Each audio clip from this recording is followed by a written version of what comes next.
Yes, the pod before the pod. Let me just say I am glad we know restraint. And we just don't let it fly like the world. Because, boy, the pod before the pod tonight was very, very, very, very interesting. But Epic. welcome, everybody. I'm glad you guys have joined us again. I don't want to do anything but get started. So, please, you know the tradition by now. Grab your coffee, grab your water, grab your hard liquor. If you still on that in the morning, grab that. And here we go. We all fall, but we say don't trip. We all been called, but all stall a bit. We all stand tall until that time we slip. But just admit, without the grace of God, I'm really bad at this. Oh, my mama. What's up, fellas? What up? What up? What has been happening since the last time we got together? James? Oh, man, feeling good. One thing I'm not feeling good about, though, is listening back to the last pod. Okay. Listening back to the last pod, it's like, man, I had some bad energy on the last pod. I did not like. On what? Oh, it was just embarrassing. No, it's just, and I just want to apologize to y'all. I know y'all don't trip, but I just want to say I'm sorry. Like, I just really have this thing sometimes that I do where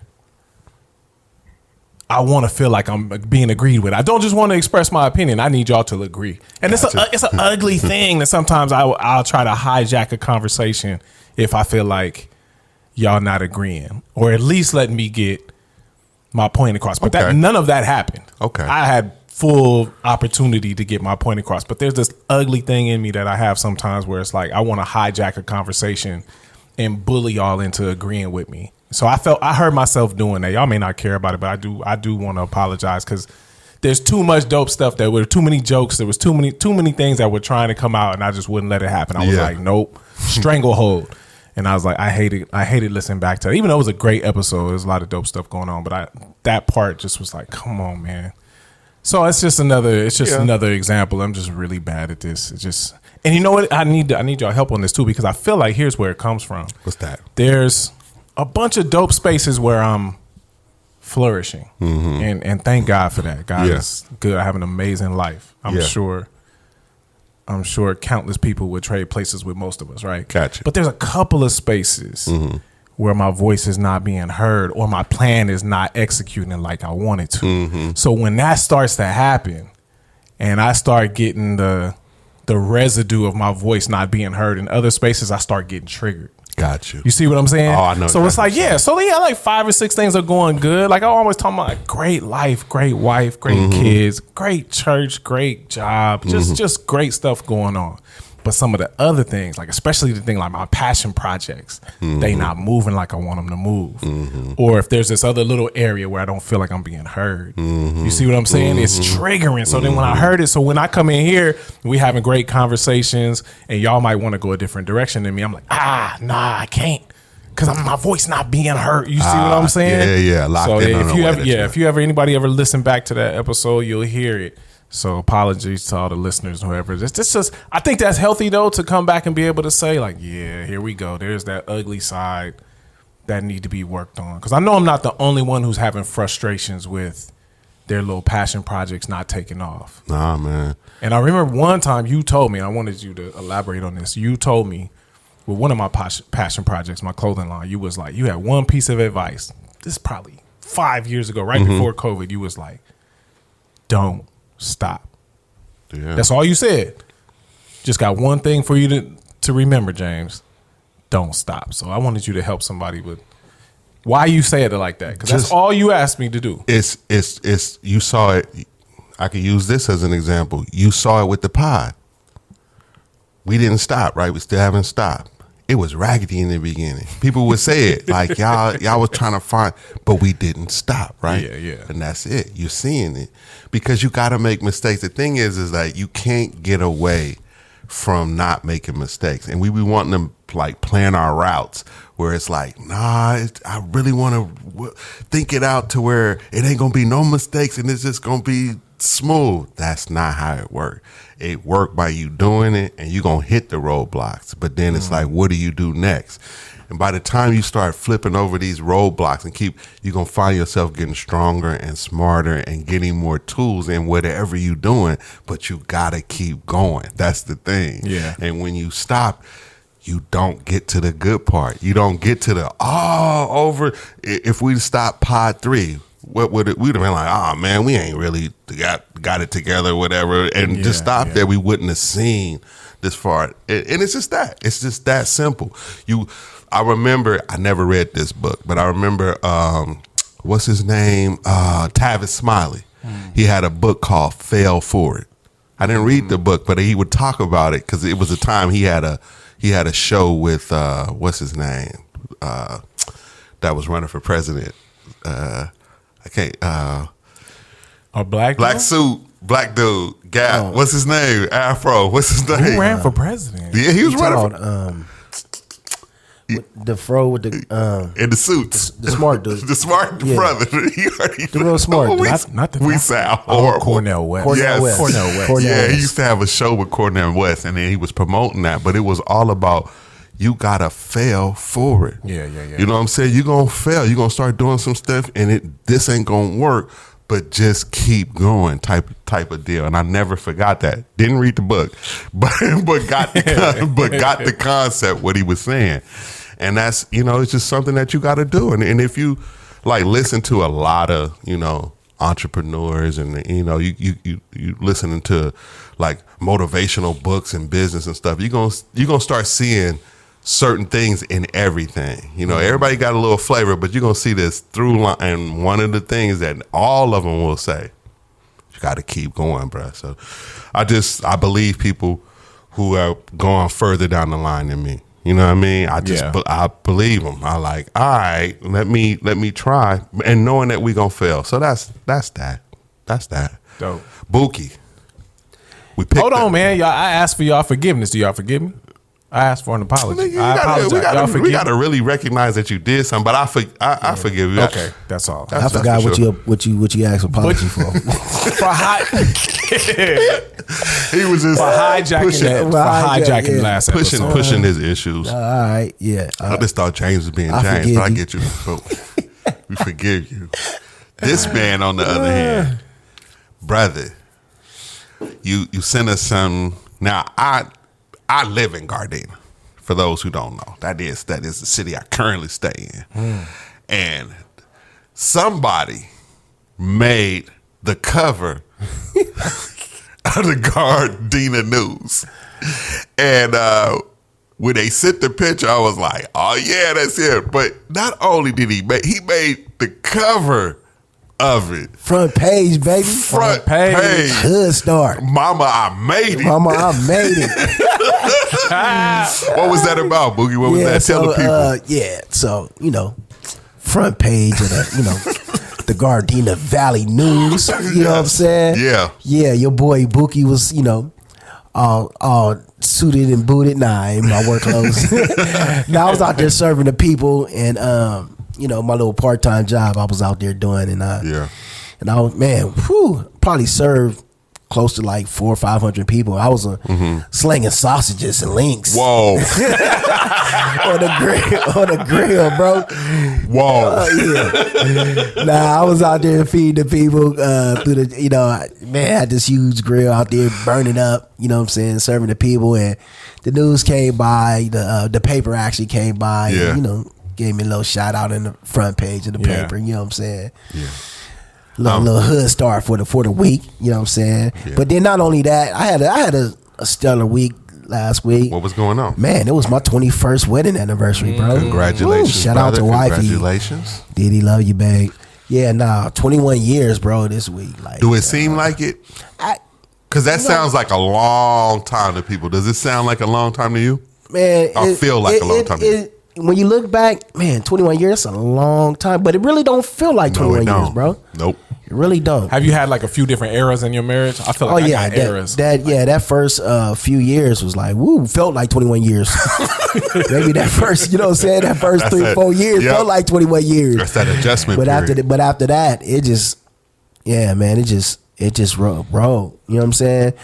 Ups and downs, little bumps and bruises, along the way. But man, wasn't traded for nothing else in the world, baby. That's right. Yeah, that's dope. Yeah. That's dope.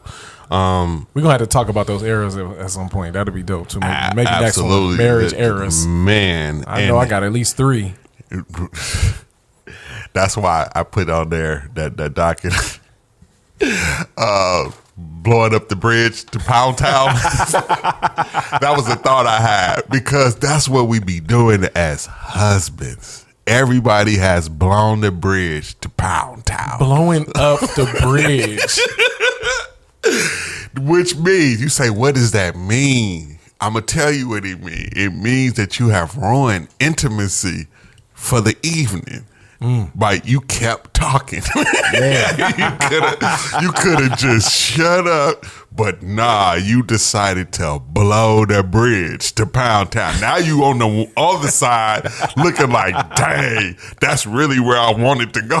Man. But I cannot get over there now, and it's going to take a few days. And you laying on the couch looking over the oil rest like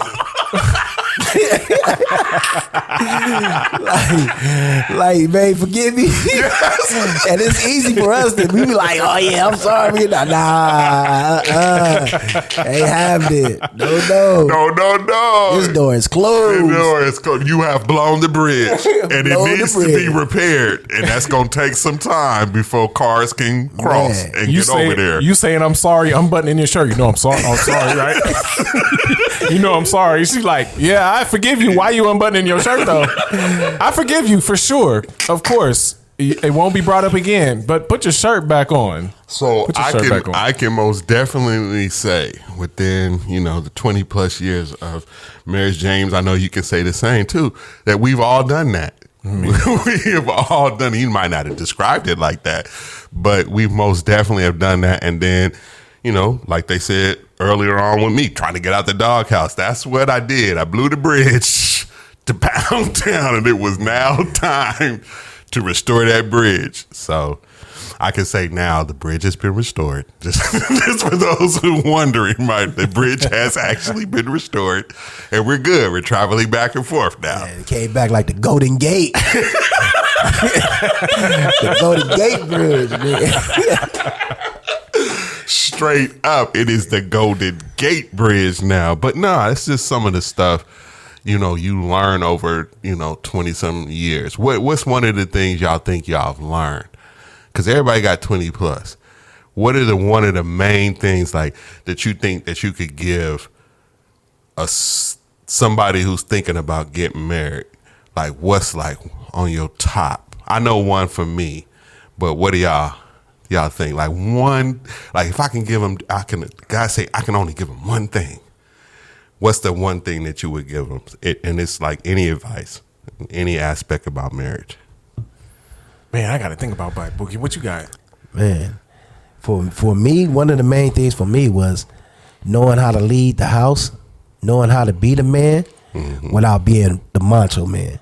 You understand what I'm saying? Yeah, knowing how to lead my wife without having that male ego. You know what I'm saying? Give us an example. Expound on that. What you mean? Just the way I used to talk. You know what I'm saying? That talking. Yeah, I'm the man. You know what I'm saying? I said this. You know what I mean? This one go in. Nah, one thing she was always telling me, I'm not your friend. I'm not your homie. I'm your wife. Yeah. Not your homie. Yeah, I'm not your homie. I'm your wife. And I'm, but then, it goes back. Not having the daddy. You know what I'm saying? And trying to figure that out. Trying to figure that out. You know what I'm saying? Just used to being around men with girlfriends. You know what I'm saying? Yeah. So, but that's just one thing that I would say. Okay. You know what I'm saying? I would have to say friendship. Really, really dive into the friendship. So I had a liberty. I probably wouldn't have taken this liberty in my ignorance back then. But just so happened that me and my wife didn't have a romantic relationship at first. We just coworkers, we just friends. We spent breaks and lunches together with a ragtag bunch of us in LA. It's 7 of us hanging out as often as we could, right? Your coworker friends like that. So we all doing our thing at break time, lunchtime, and we just friends. And then Anna eventually started to become a person of interest for me. Okay, so we both have other love interests on the way. So we didn't have any any masks when we were getting to know each other for those first 4 or 5 months. And then when the sparks did start to fly, we had known so much about each other that it was like, okay, this is going to be different. This is going to be very different than somebody I met at the club, met at the bar. This is going to be very different, very different. So that I think that maybe holding off on any type of like physical super commitment stuff and just say, hey, let me just get to know you. Let me just get to know you. And I hear a lot of good feedback from people who actually did that. Yeah. Just was friends for a couple months. Yeah. You know? That is big, and the friendship thing is huge. I will piggyback and say yes. Work at being friends and knowing that your friendship is valuable, because you're going to just start doing life together, and there's going to be a lot of duty to be done. There's going to be a lot of tasks. Drudgery. Yeah, drudgery. Laundry. Yeah, dishes, just the regular stuff. Stuff not sexy. No, it's not. And you guys are figuring out all that together. And then all of a sudden, it's kind of like, if you're not careful, you can get on the rhythm of just doing that stuff and not being friends. And, schedules get thick. Don't throw no kids in there. Now your schedule is real crazy, because you got to do all the stuff with them and all that. Diapers. And then you can make a mistake and be like, that's all this is. It's just doing all these tasks and stuff together. And you can lose sight of, why did y'all go? Yeah, I would hate that. Exactly. We just paying bills and buying groceries. I would be out. But I would hate that. But that's a lot of people's reality. I'd be in shambles. That's what I'm saying. I would not survive that. That's a lot of people's reality. Just doing life together, and they somewhere along the line they lost it. But I say my one thing to do is always have a date night. Oh, that's dope. If I could just give you one thing, like have that date night, because that'll give you that space to cultivate your friendship. Y'all guard a time to where we just gonna hang out, or it might be the only time where each other can vent, and it's like, okay, we're gonna have to just be there tonight, but at least you get it handled in a time that you guard it. You know what I mean? So it's like, if you don't do that, because the thing is that you'll just start doing the life stuff and start doing it, and then there's no space that you've created for y'all to hang out. And you might still do it here and there, whatever. But I find when you're intentional about it and you guys do it, it's like you're going to keep opening up this time where we really can hear each other's heart or whatever, and not miss each other and miscommunication and blow the bridge to Pound Town. I got a question Go about ahead. that, but go ahead, Boogie.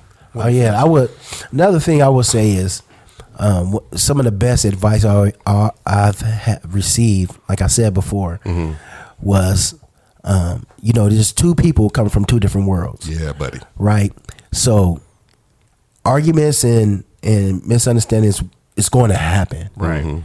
So the best advice I was given that I would give to everybody else is always try to understand instead of trying to be understood. You know what I'm saying? That's the advice I would give to young couples. Yeah, that is very, very. So very question good. about that date Sure. night. You said y'all had a vent time. So in the vent time, does the spouse have to listen as somebody invested in what's being vented about, or do you have to pull back from your sensitivities and just allow the person a safe space to say whatever? How do you do it? I like what Buki just said. It's if your spouse is in a spot where they just gotta say, hey, I'm not in a cool space, and I need to let you know that it's okay. You don't want to ruin every date night, but it's okay if sometimes that's just where you are in that week, and that venting and letting you know what's going on, it leads to, something good. Because if the opposite is, I don't express to you what's going on, and I keep it bottled up and act like nothing is wrong, that can't be healthy. And how long can you do that? So what I'm saying is that, okay, date night is supposed to be something positive. We do want to, think about friendship, but you got to think of it like sometimes friends get in tight spaces and got to iron something out. James felt the need to apologize tonight. You know what I'm saying? About how he, and I'm saying it's just like that. with your spouse. You know, it might be some things that, hey, I need to talk about tonight versus us just hanging out. Now you might get to just hanging out afterwards. You get over that, but I think it's wise to, if there is something really going on and it's really bothering you, that you sit down with your spouse at that time that y'all got carved out and let it go. A lot of times real intimacy happens afterwards. There you go. You know what I'm saying? There you go. I didn't want to just say that. And that bridge get to connecting. That Golden Gate Bridge get to shine. That toll road opens up. The free pass. Yes. Oh, yes. that's funny. No, that's funny. Hey, I had that happen not too long ago where, and this was kind of like, wifey kind of blindsided me with this one because we were just out and she was like, hey, I want to talk to you about something. Like something you did kind of. I got that today, but go ahead. Today. Oh, snap. Yeah, she was like, something that. So this was an unplanned conversation. That's why it made me think about it. Because she was like, yeah, you said something, kind of felt a little bit like you was dismissing a little bit the work that I do as a homemaker. Because my wife's a homemaker, right? So no boss to go to check off all these wonderful accomplishments every 2 weeks. I get that. I get all these yearly appraisals. I get, good job on the project, James. This project is done. I get to check off boxes every other week. So I get a lot of small little wins. And homemakers don't always get that. What are they getting wins for? Washing dishes, folding up clothes, changing diapers if you're in that season, dropping and picking up kids and stuff like that. It's like thankless jobs. A lot of this stuff is just thankless. So maybe I said something kind of flippant and she took it like I was thinking that it wasn't an important task. And so I had an opportunity to do what you're saying, Buki, to be like, oh, no. What you do affords me the opportunity to do what I do. I would never, ever dismiss what you do as a homemaker. The way you're able to take care of everything is absolutely a part of our building up of whatever lifestyle we have. I look at it like that, as a partnership. And she was like, well, it didn't feel like it. I'm like, okay, so let me affirm again. This is how I really feel about what you do. Now, I think it helps. Because after she got that off her chest, like you said, I got a chance to say, no, that's not how I feel. Now, if that's how I sounded, I'm sorry, because that's not how I feel at all. That's not how I feel, even if it came off like that one day. And it just, like you said, Buki, it opens up the door to be for people to feel heard and seen. Even if it's not about, even if the conversation is not about each other, like when my wife, I would say probably the first, out of the 21 years we've been married, I think my wife probably has worked 6 years. And so these last 4 years, 3 years, she's been a kinder teacher, right? Kinder first grade teacher. And so now I've learned in these last 3 years to let her come home and just listen to her. Let her tell me about her day. You know what I'm saying? Like, because it's crazy out there, especially after these COVID kids. You get these COVID kids, these kinders coming in. It's wild. It's different. It's different. They different. And so, just sit there, just be an ear for your partner, whether it's him or her. You know what I'm saying? Like, a lot of times they don't have no one to talk to, and you're supposed to be that ear for them. So that's another dope. thing. That's super dope. I think that's super dope. Very, very, very good info, fellas. What else? What do we have here? We got some listener feedback. Oh, yes. Unless you want to do that? No, go ahead. The listener feedback I'm getting was, man, the listener wants to know. All right. And I'm sure this person represents quite a few people with this perspective. Why does it seem like everything y'all talk about somehow have to be seen through the lens of race and ethnicity? That's some of the feedback I'm getting. And I was like, oh, that's an interesting perspective. So how do you answer that? You want Oh, yeah, you can go ahead. You can tackle it first. I'm black. Exactly. That's the only way I knew how to answer that, bro. Like, that's why I said you can go, because all my only answer is like I can only talk about what I know my experiences. I just know my experience in America. It's challenging because here we have a country that I know for sure was founded on some horrible principles in a And a couple of good ones.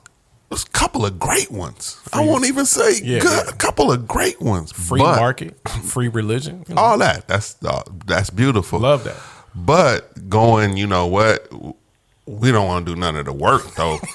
I mean, who want to do that? Let's go get some people to just build everything and not pay them nothing. And I'm a descendant of those people. So how am I supposed to look at a country that has now grown, has been successful, and had all this ugliness in the beginning? Like, they used to teach us Christopher Columbus discovered America.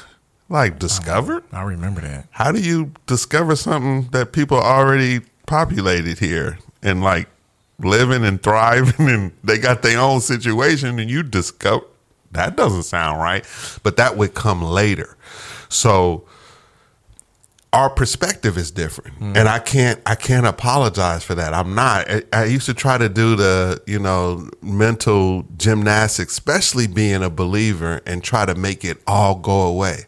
Like God don't see color. That's not the game, man. That's not the truth, and it's just it's ugly. And so when we talk about, you know, the effects of that ugliness hundreds of years later, I can understand people outside of that, like, not understanding, you know, fully, and you shouldn't, because it's not your perspective. And so that's what I had to learn. Yeah. That all this stuff I knew about the country and how I felt, somebody else from a different ethnic background may not feel the same way because they didn't experience some of the same things. Now, for those of us who've experienced some of the same things, and we talk about this stuff, what people call race and racial, you know, profiling and all this kind of stuff, it's because we experienced it. Yeah. It's our reality. It's just our reality. I don't, you know what I'm saying? I don't know what to tell you. But some of it is because of the different perspectives, and we all don't live in the same neighborhoods, and we don't all share this, I see how you can see it that way. See, that's what it took me a long time, because at first it'd be like, how you don't know about this racism? Like, how you don't know? And it's like, because you can live in this same country and have a different experience. That's just the truth. And so I don't want to, you know, belabor these points about the effects of racism, but once we start talking about the country and we start talking about, like, we're in this political season, it gets brought up. You know what I mean? Look how everybody's talking about how Kamala is black now. You know what I'm saying? It's okay. Well, why are people saying that? Well, let's look at her makeup, right? And then you look at her makeup, and we've talked about it, you know, and it's like you're half Indian, and then her pops are from the Caribbean, right? So, okay, then we have our thoughts about brothers who come from the Caribbean, because they may not have the same experience as a brother who was born in North Carolina. Yeah. So there's tension, and people don't know that. But guess what? I understand that, because there's tension in all ethnicities, and I don't know all of them. These people don't get along with this. Like I remember coming up in California and discovering that El Salvadorians and Mexicans didn't all get along sometimes. Very different cultures. Very different. And I didn't know. I thought, you know, everybody was. And then, but if you dig in deep into an ethnicity, you'll find these things in all of them. And so then the light came on. I'm like, see how you don't know about they little inner turmoils and all that. And that's how people don't know about yours. Yeah. Bookie, you think we should try harder to talk around these things or push past I think some of these lenses? Well, I think what makes this podcast great is authenticity. You know what I'm saying? We speak our truths. So I'm 44 years old. Yeah. I lived in Compton maybe 38 years of my life. Yeah. You know what I'm saying? I'm a Christian first now. Yeah. And then I'm a black man next. Yeah. You know what I'm saying? And I can't change that. That's it. And so I can only talk about my experiences. You know what I'm saying? Yeah. Now I've had other experiences, you know, when I spent time in Pittsburgh. Like I said, I didn't know any white people. in California, like at all. You know what I'm saying? Really, except the one white guy that came to our church. You know what I'm saying? Often when I was younger, but when I was in Pittsburgh, half of my friends was white. You know what I'm saying? So I can only speak on my experiences. You know what I'm saying? And so, but majority of my look, I grew up in Compton in the 80s and 90s, bro. Whoa. You know what I'm saying? Mm-hmm. The crack era, the Rodney King era, all of that era, gang banging era. You know what I'm saying? Yeah. So I can only speak on my experiences. You know, I mean, I don't think it's nothing. Unlike the propaganda that goes on today, I don't think it's something that we do intentionally. Just we're just going to speak on a black perspective. You know what I'm saying? We're just speaking on our reality, our life. You know what I'm saying? But we try to be, you know what I'm saying, open on all ends. And I'm actually an anomaly, believe it or not. Yeah. I'm a black man from Compton. I listen to country music. Yeah. You know what I'm saying? That's my number one favorite genre. Well, number two favorite genre next to R&B, 90s R&B. But I listen to country music. I roll around the city of Compton listening to, you know what I'm saying, Luke Combs, you know what I'm saying, Zach Brown Band, Kenny Chesney. This is what I do. You know what I'm saying? Yeah.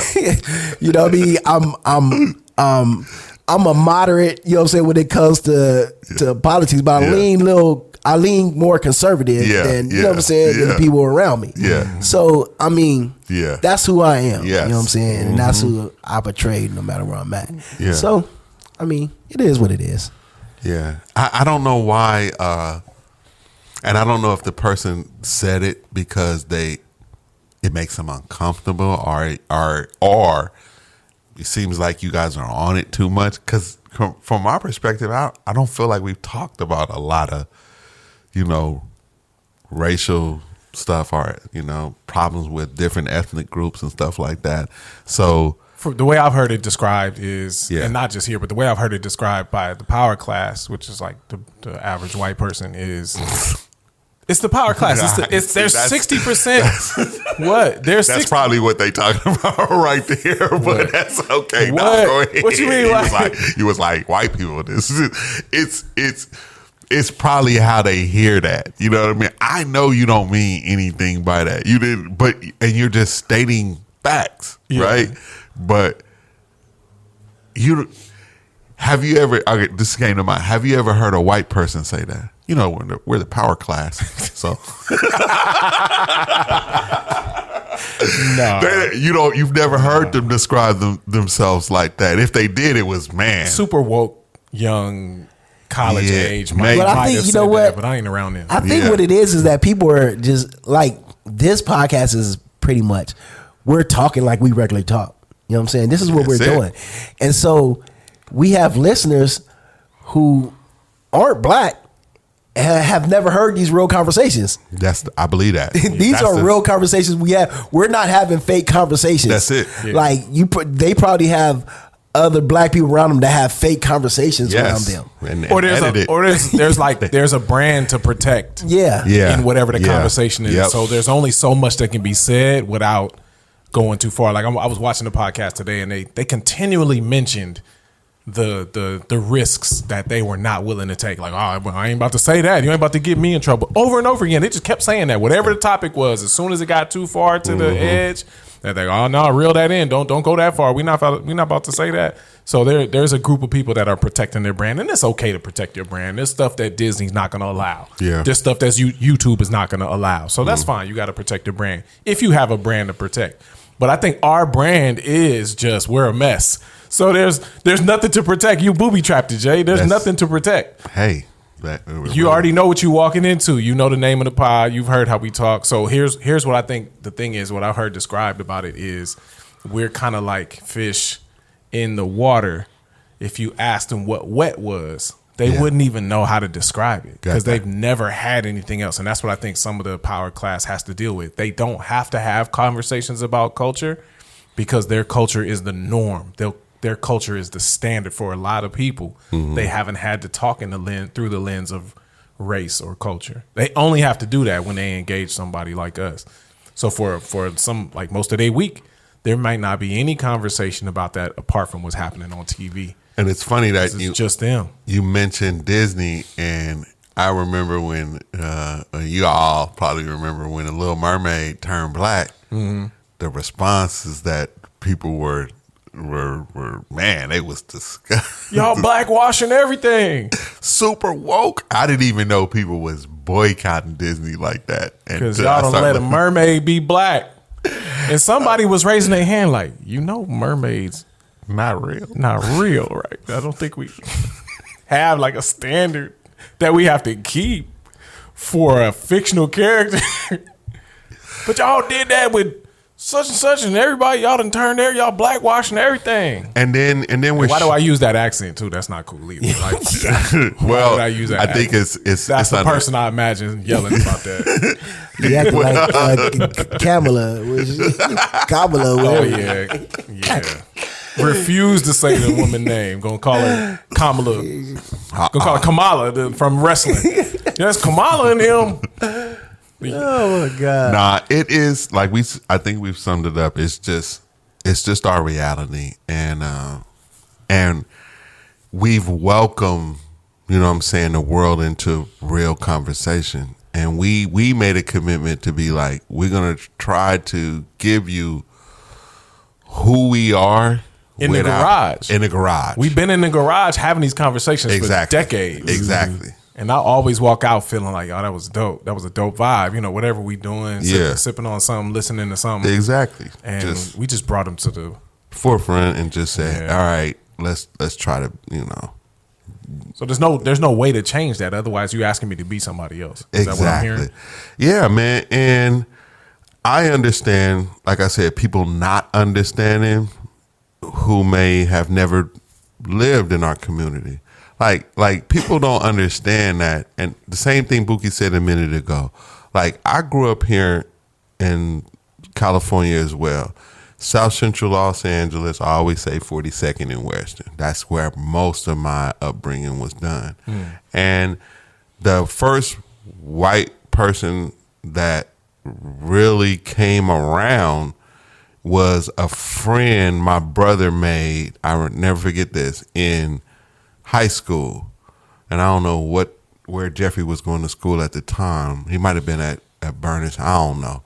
But we didn't have no, outside of that dude, there was no white person ever been around that I remember. So we grow up outside of knowing each other. And so that's why we don't know that we're having these kind of conversations. And boy, I know that white folks are having all kind of conversations about us that I've never heard them. Yeah. Yeah, I was gonna say that too. Yeah. Can you imagine just listening to a white podcast? You know what I'm saying? Yep. 3 white people like us sitting there, that's friends, just having basic conversation. Like, man, that black dude down the street here, and it's just like regular conversation. We be like, hold on, man, what you mean that black dude down the street? You know what I'm saying? What do you mean by like, that? nah, we ain't mean nothing. But that's what it's always, you know what I'm saying? So I feel it's just, I wouldn't be offended. Nah, I You know what I'm wouldn't. saying? I wouldn't be offended either. And of course, unless somebody means Yeah, to hurt or somebody whatever. did, intentionally. But we just talking. So I don't know. Dope. What else? What else we got? Bookie was talking about like favorite TV shows on that note. White people. Favorite TV Yes. shows. Remember he was talking about Yes. Yeah. Favorite TV shows. but with a racial spin though. You got Yeah, but it right? was- Gotta yeah. have. So it was a video I came across, and it was like, what's your top 5 favorite white TV shows? Yes. Cause So this is for our listeners out here. We about to get our white bag right exactly. now. Our white bag. And this You know is what I'm just a part of the reality saying? of and these are real conversations that we have. You know what I'm saying? absolutely. Because if you don't preface it like that, my show's gonna be super black, like Yeah. from top to bottom, but it's not gonna be the same. That's right. Yeah. So what's some of y'all's? James, come on, roll us off, James. What you talking Oh about? man, The Office is hilarious, man. Absolutely. I used to be crying tears watching The Office. I didn't really enjoy the Will Ferrell years. I fell off on the Will Ferrell years. It wasn't my favorite dude. That's not my favorite dude. Yeah. But I've worked with every person that they making fun of. Yeah. So every time they do something, I'm cracking up. Like Creed is my guy, man. Yeah. Creed was hilarious to me, and Dwight too, because I worked with a dude that was kind of like Dwight, and he was crazy. And my coworkers will remember. Anybody that worked with me at Tustin, y'all will remember this dude. This dude was terrorizing our job site, bro. He was talking to all the girls. His girlfriend would try to come pick him up. He done pulled off and left her one day. We all in the window like, oh, he left her. Because, she would get out to let him drive. Yeah. But he came late. She came late one day. So when she got out to let him drive, he got in, closed the door, pulled off, just skirted out. Like, and left her. We all in the window like, oh, snap. Like, we all in the window. This dude one time, he had like some kind of sore on his leg. He was scratching the sore and started bleeding everywhere. Freaked out some of the coworkers. Of course. So this is like my Dwight. So anytime I see Dwight do anything, I'm crying real tears because I've worked with all of these people. So The Office for sure is top 5. What else? What you got? What else you got? I wanted to hear your 5 lists. Yeah. The Office is on that in no particular order. The Office is crazy. Succession was my joint, bro. Succession was amazing. Yeah, to that me. joint is Succession was so good. I could start that joint again and go all the way through it again. Succession was amazing. And I know it was a lot of dark and ugly sentiments in that being highlighted, but to me that's real life. That there are real life people that it's to me, I always use this vaccine analogy. Like I want to keep track of when rich people tell me that life ain't about being rich. I want to keep track of when famous people tell me like this don't really satisfy. So when I watch Succession, even though it's a fictional dramatization, it's showing you like, hey, don't forget like this lifestyle that you sometimes dream about. It ain't all that it's cracked up to be. It ain't gonna satisfy. Without God, it's a lot of stuff you can get into that ain't gonna work. And Succession is hard. Succession was dope. The one I remember from my childhood is Golden Girls, man. Golden Girls was hilarious. Yes. And all 4 of them had me cracking up when I was little. And then the other one was All in the Family. Like That's one of mine. Yep. Yeah. That's All in one the of Family, mine. Archie Bunker, George Jefferson. Absolutely. And saying stuff that could never be said today. I have a sentimental like affection for being able to just speak freely. And to be honest, like George Jefferson and Archie Bunker had this crazy relationship where they respected each other, but they had like these strong biases towards each other's culture that they couldn't escape. Yeah. But they understood it. Like they had an understanding like, yeah, I know we different from y'all, but we ain't that different. And it's like, yeah, you don't like me and I don't like you, but in a way I respect that because you're honest with me about it. And they had that dynamic that we almost don't want to allow nowadays. Like there should be a tension that we can tolerate. Yeah. Like there's a tension we can tolerate. That's what I remember about All in the Family. Yeah. That's 4. I should have one more. Man, do I have another one? I can't. So All in the Family was my number 1. Yeah. Okay. So we all had Archie that on us. Bunker is like top like 3 character all time. Why did we love this racist character? Because he was real, bro. He was real. That's real. Archie Bunker needs a seat at this table right there. You know what I'm saying? Pull up a mic for Archie Bunker. Like I want to hear everything he has to say. Facts. He is so hilarious, bro. I love him and Fred Sanford was like, oh my God, I love them two dudes. Hey, Fred Sanford, Yeah, man. Fred Sanford. Yeah, but we my get top 5, okay, and I have 2 honorable mentions. Mm-hmm. Mind you, I was born in 80. You know what I'm saying? So 90 was my highlight year. So Yeah. So my 2 honorable mentions: Saved by the Bell. I love me some Saved by the Bell when I was coming out. Okay. Yeah, everybody, you know what I mean? Beverly Hillbillies. Oh my God, I love Beverly Hillbillies, dog. That was Granny and oh my God, they was characters. But number 5 for me is Married with Children. Oh yeah. Gotta love Al Bundy. Al Bundy was iconic, bro. Yeah. I love Facts. me some Al Bundy. Yes. Number 4 was King of the Hill. Okay. Yes. I watched every episode of King of the Hill maybe 3-4 times. I have you Classic. crying, man. Crying. Classic. Bro. Yeah, Hank Hill is my guy. Number 3 is King of Queens. Boomhauer is the fool. Oh, Boomhauer. Boomhauer's crazy. Yeah. So 3 for me is King of Queens. Okay. Number 2 is Golden Girls. Yeah. I mean, Classic. Black dude sitting there watching 4 old white women. It feel like you know what I'm saying? it was all of us though. Yeah. It feel like it was all of us. Yeah. Because at some point you was being watched or raised by your granny.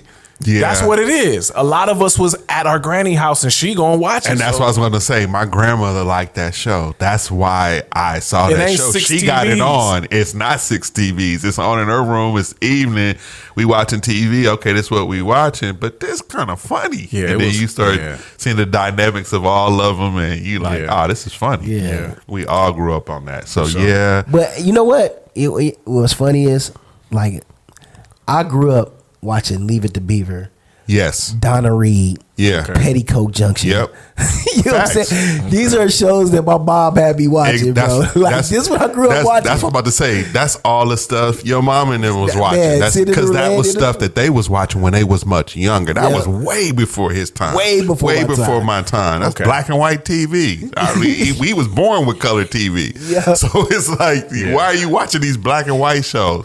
Which makes me remember, well, I don't know if that one really counts, but Lucy.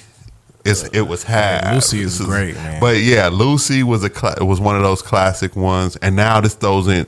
These weren't even on my list, and they just come to mind. But one of my all-time favorite is the OG Twilight Zone. Hey. All the black and white Yeah. Twilight Zones, man. I'm telling you. Them joints was creepy. That was They good. was, they was creepy. good. They had a creepy vibe to Yeah, them, right? yeah. And it's so good. It was the writing was so good because it really wasn't nothing grotesque happening, really. But it was like the themes and what was happening to people, and they turning into puppets and all It kinds was of unsettling. It was When you was I a like little to sleep kid, at night, bro. As a kid, I like to, as soon as they come on, I'm like, it's time to, Say, Where's Mr. Ant? Mom, can you turn to Mr. Ant? Where's Mr. Ant? Car 54. What?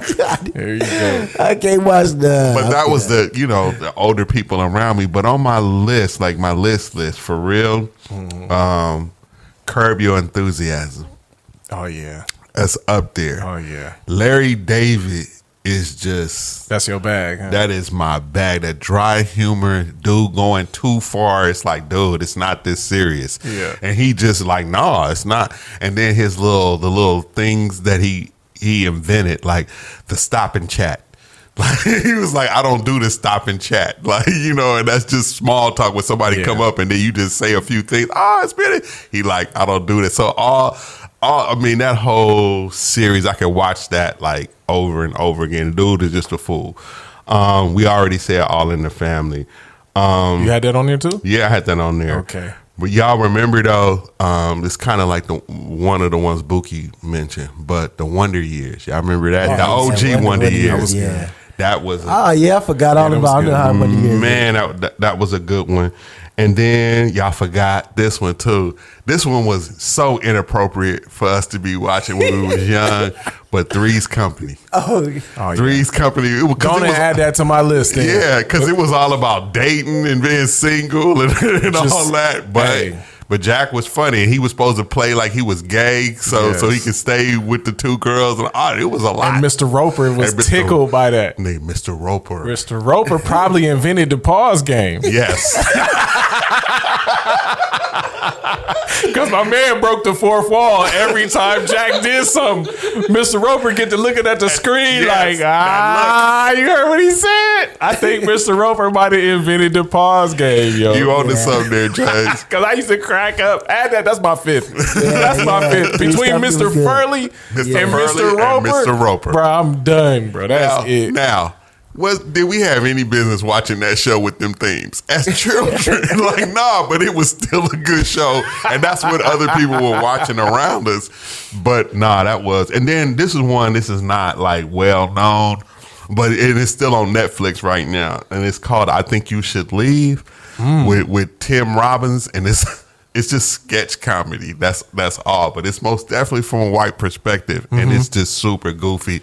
Please don't look into it if you're a believer. No, I'm just kidding. Viewer discretion is advised. Viewer discretion advised. Viewer, it's not that bad. It's not like but he gonna say some wild stuff. But it's just comedy. It's just but it's very Caucasian. None of my black friends had heard. I was introducing it to my black friends, man. I just took a gamble on it, just looking at the artwork. I'm like, that look kind of wild, and I'm so glad I pushed play on that. I was like, it was right up my alley, because you can't predict what's gonna happen. Like, you think, okay, this sketch is gonna go this way. No, it's gonna go way over here. You like, nah, and I just like that kind of writing. That's crazy. So that's that. And then another honorable mention that was super white, that we loved it though coming up, was Happy Days and the Fonz. You know, I remember thinking Fonzie was really cool. I must be super broken because I really didn't appreciate any shows that people had like a good life. If you had if you had a good life, bro, I was like, I'm not finna watch that. That man hated the Brady Bunch. Yeah, yes. Yeah, name them. That's another honorable mention. Happy Days was too happy, bro. I'm not finna. This ain't nobody real life. Nah. That's how I felt. I felt it was just old. At a young age. Like, I could feel nobody that. lived like this. I could feel that. Ain't that crazy? That's terrible, bro. Yeah. But I'm saying, when you name some of these happy-go-lucky type joints, I'm like, I ain't finna watch that. He's like, I'm good. Let me turn on Good Times. Yeah. Somebody. You know what I used to watch, bro? What's that? I used to watch MASH. You know what? MASH, He was I'm gonna tell you. MASH, bro. MASH was good, bro. I'm gonna tell you, psychologically, I get sad when I hear that music. You know why? Because when MASH would come on, my mom be like, it's time to go to bed. It's bedtime. So that music, I'd be like, man, I gotta go to bed. Man, those nights when you just lay down, go to sleep, MASH the only thing on. Yeah. And I used to watch. I was like, MASH was MASH is legit the only thing on at that point. Yeah, it was back then. That's before the TV go out and the national anthem come on. Don't nobody know about that, Bookie. They don't even know about that. TV used to go off. Dude, that was healthy. That was very healthy for all of us. Wake up to the national anthem bowl, like. Now television is a straight Vegas prostitute up all night. Up all night, ready for everybody. Like, oh my gosh. And I don't think that's been healthy for us. It was dope when TV went off, but we can't go back. Can't pull that back. Nah, so it's not like we weren't introduced to white culture, if you will. We were just anti. We don't want to. Nah, it's not like that. It's just the world we lived in. Just like, that's an example. Like, look at the shows that we were brought up on. Most of those shows, they didn't reflect us. We liked the Jeffersons when it came on, because we did see us on the screen, and we did like Good Times because we saw ourselves up on the screen. But look how much other stuff we watched that didn't have us, you know what I'm saying, on the screen. And it's like, you know what? That's a part of growing up here. It was, now you turn on the TV. Yeah, now it's color all over the place. Yeah.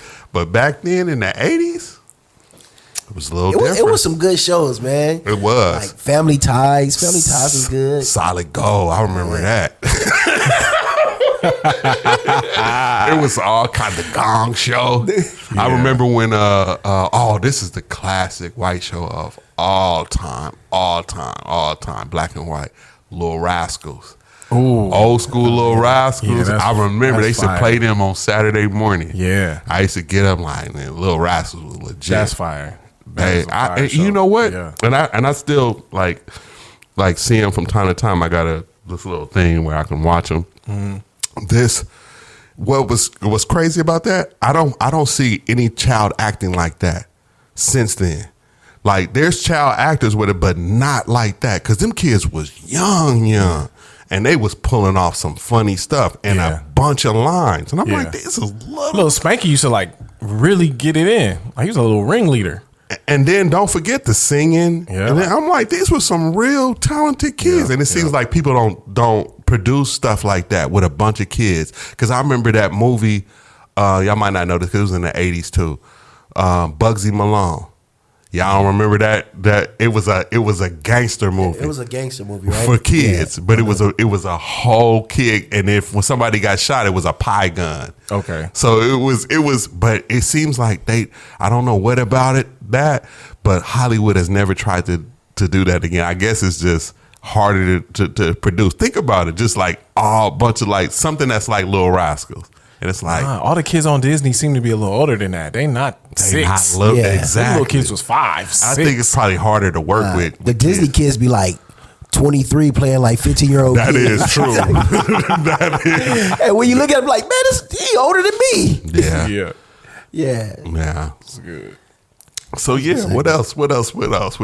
On the topic of like entertainment, somebody brought up one of the bookies. You know, we listen to different people talk on here, and then you go back into your social media world, you hear people reiterating stuff. Mm-hmm. Lil Yachty did an interview with Lil Yachty has a podcast. He did an interview with Joe Budden. Who is Lil Yachty? For people who don't know, little rapper Lil Yachty did an interview with Joe Budden, and they were talking about the culture. They were talking about something Buki mentioned not too long ago about the talent taking their influence and leveraging it against those who run the industries. You know, kind of like football having their own league, basketball players having their own league, soccer players starting their own league, actors, singers having their own labels, and pulling back from what a lot of times is just culture vultures just making money off of us. They just and what it would look like to actually pool our resources and say, yeah, y'all don't get to make the money off of us no more. We're about to take this home and do this ourselves. And Yachty and Joe had a really interesting conversation. I think Buki probably have a good take on that. Let me run that. But Yachty could. You think that artists or black artists specifically don't have the power to affect the market? No, that's not true. I think that realistically, the chances of all of us agreeing together to do something is more than unlikely, because a lot of people are self-sufficient, egotistical, and selfish. You know, I mean, it would take everyone to think about everyone else and not just themselves, to say, you know what, even though the bigger artist, you know, someone in the corner saying, even though I'm rich and I'm doing good, my young bros, they need this. I don't think it's likely to happen, because I think it's a very egotistical career. I think that you think it takes more of us than it actually will. My favorite part about that is that he didn't blame black people for not being able to do that. He said a lot of people are egotistical. A lot of people are selfish. A lot of people wouldn't make the sacrifice. So I just appreciated how he framed it as it's a human condition that would stop that from happening. And it wasn't unique to black people. Like sometimes I hear people talk about our problems as if there's some kind of dysfunction within our DNA. There's nothing in our blood that makes us any different than anybody else. There's nothing in there. I reject anybody who think any concept of that. I don't think there's anything different about our DNA. But people, on the other hand, have something very, very wrong with them. And and all black people happen to be people. So of course we're subjected to the same type of egotistical selfishness that Yachty's describing. And he said that is the problem. So I want to see, Bookie, if you had any take on that. I agree with what Yachty was saying. Yeah. But to the point that I think he was actually talking about yeah. So I agree with Lil Yachty was saying. But to the point of what you were saying, I think that it is a black people problem. I think that when we look at the communities around us, every seem like every culture have their own sect. You know what I'm saying? Like you have the Jews, West Hollywood. You have the Asians downtown, the Chinatown and Koreatown, and all that. And I just don't think, like you said, I don't think we can just come together. It's not in our DNA. It's just in our culture. Now, whether the culture was systematically created like that, you know what I'm saying, for us to behave that way, that's a different conversation. But it's too many black billionaires. It's too many black millionaires. Too many black, producers, athletes, for us not to create a community where we can grow as a people. Yeah, and I think what it is that it's at certain parts of the country that has been the case. One comes to mind. One of the glaring ones that come to mind is Georgia. Historically, been a place where black excellence has thrived for years. You know what I mean? It's just, Atlanta has been looked at that, but it's because the people have, I think, been very intentional of saying, hey, we all we got, and then historically there's just times where it was literally, look, we all we got. And I can't say this enough. My mother just screams it, like the thing that really hurt, black communities was integration. Because we had our own movie theaters. We had our own bus lines. We had our own doctors. We had our own teachers. We had our own schools. You look around now, it's like, where are those things and in what community? Now, granted, I know there's certain parts of the country where there have been efforts in that, in that direction, but we spread it out and we should have just built up. You know what I'm saying? Because those other communities, that's what they did. They built up their own communities and then they spread out. We didn't build up. We just integrated. So we spread out and we became a part of all kind of different communities. But what about your community? And so here we are. Well, look at Ice Cube and the Big Three. Yeah. It's so easy. Magic Johnson is one of the biggest black entrepreneurs right now. You know what I'm saying? True. And why can't Magic? Why can't Jordan? And these other athletes, Barkley and everybody get behind it. You know what I'm saying? I think to blow it up to a point where it's just like, yo, they have to be on major networks. Yeah, that's. You can throw LeBron in there now. Yeah, he's up. Yep. There might be a conflict of interest for him because he's still in the NBA, but it still shouldn't be. You know what I'm saying? Like, and the way Cube explained, he's like, when he was talking to Stern, he's like, I'm not your competition. Yeah, I would never go to a 3-on-3 instead of going to see the Lakers. I'm not your competition. This is just an alternative for players that still love the game, that have played, that have retired. And I think it's specifically not during the NBA season. Am I right about that? Yeah, it's just during the all-time. I'm not even on TV at the same time. It's for people who want to watch basketball when it's not basketball season, plus see some of the players that they like too, that's not playing anymore, but still want to play. It still got game. I think that's genius.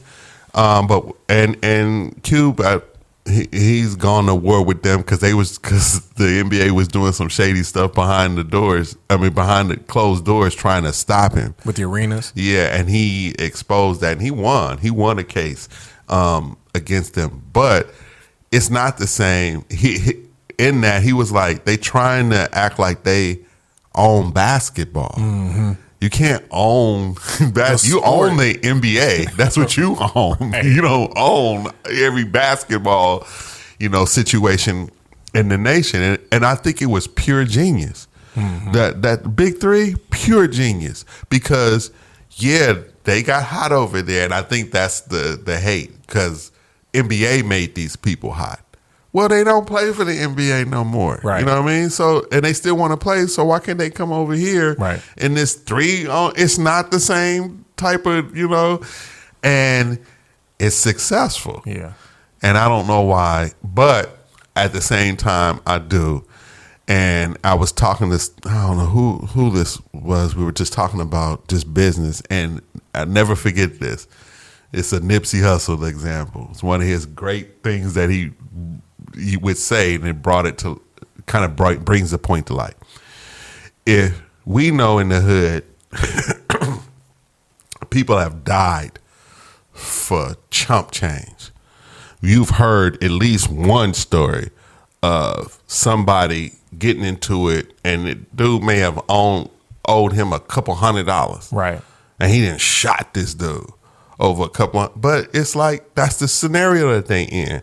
And he said, Nipsey Hussle said, well, what do you think when you take $200 million from somebody?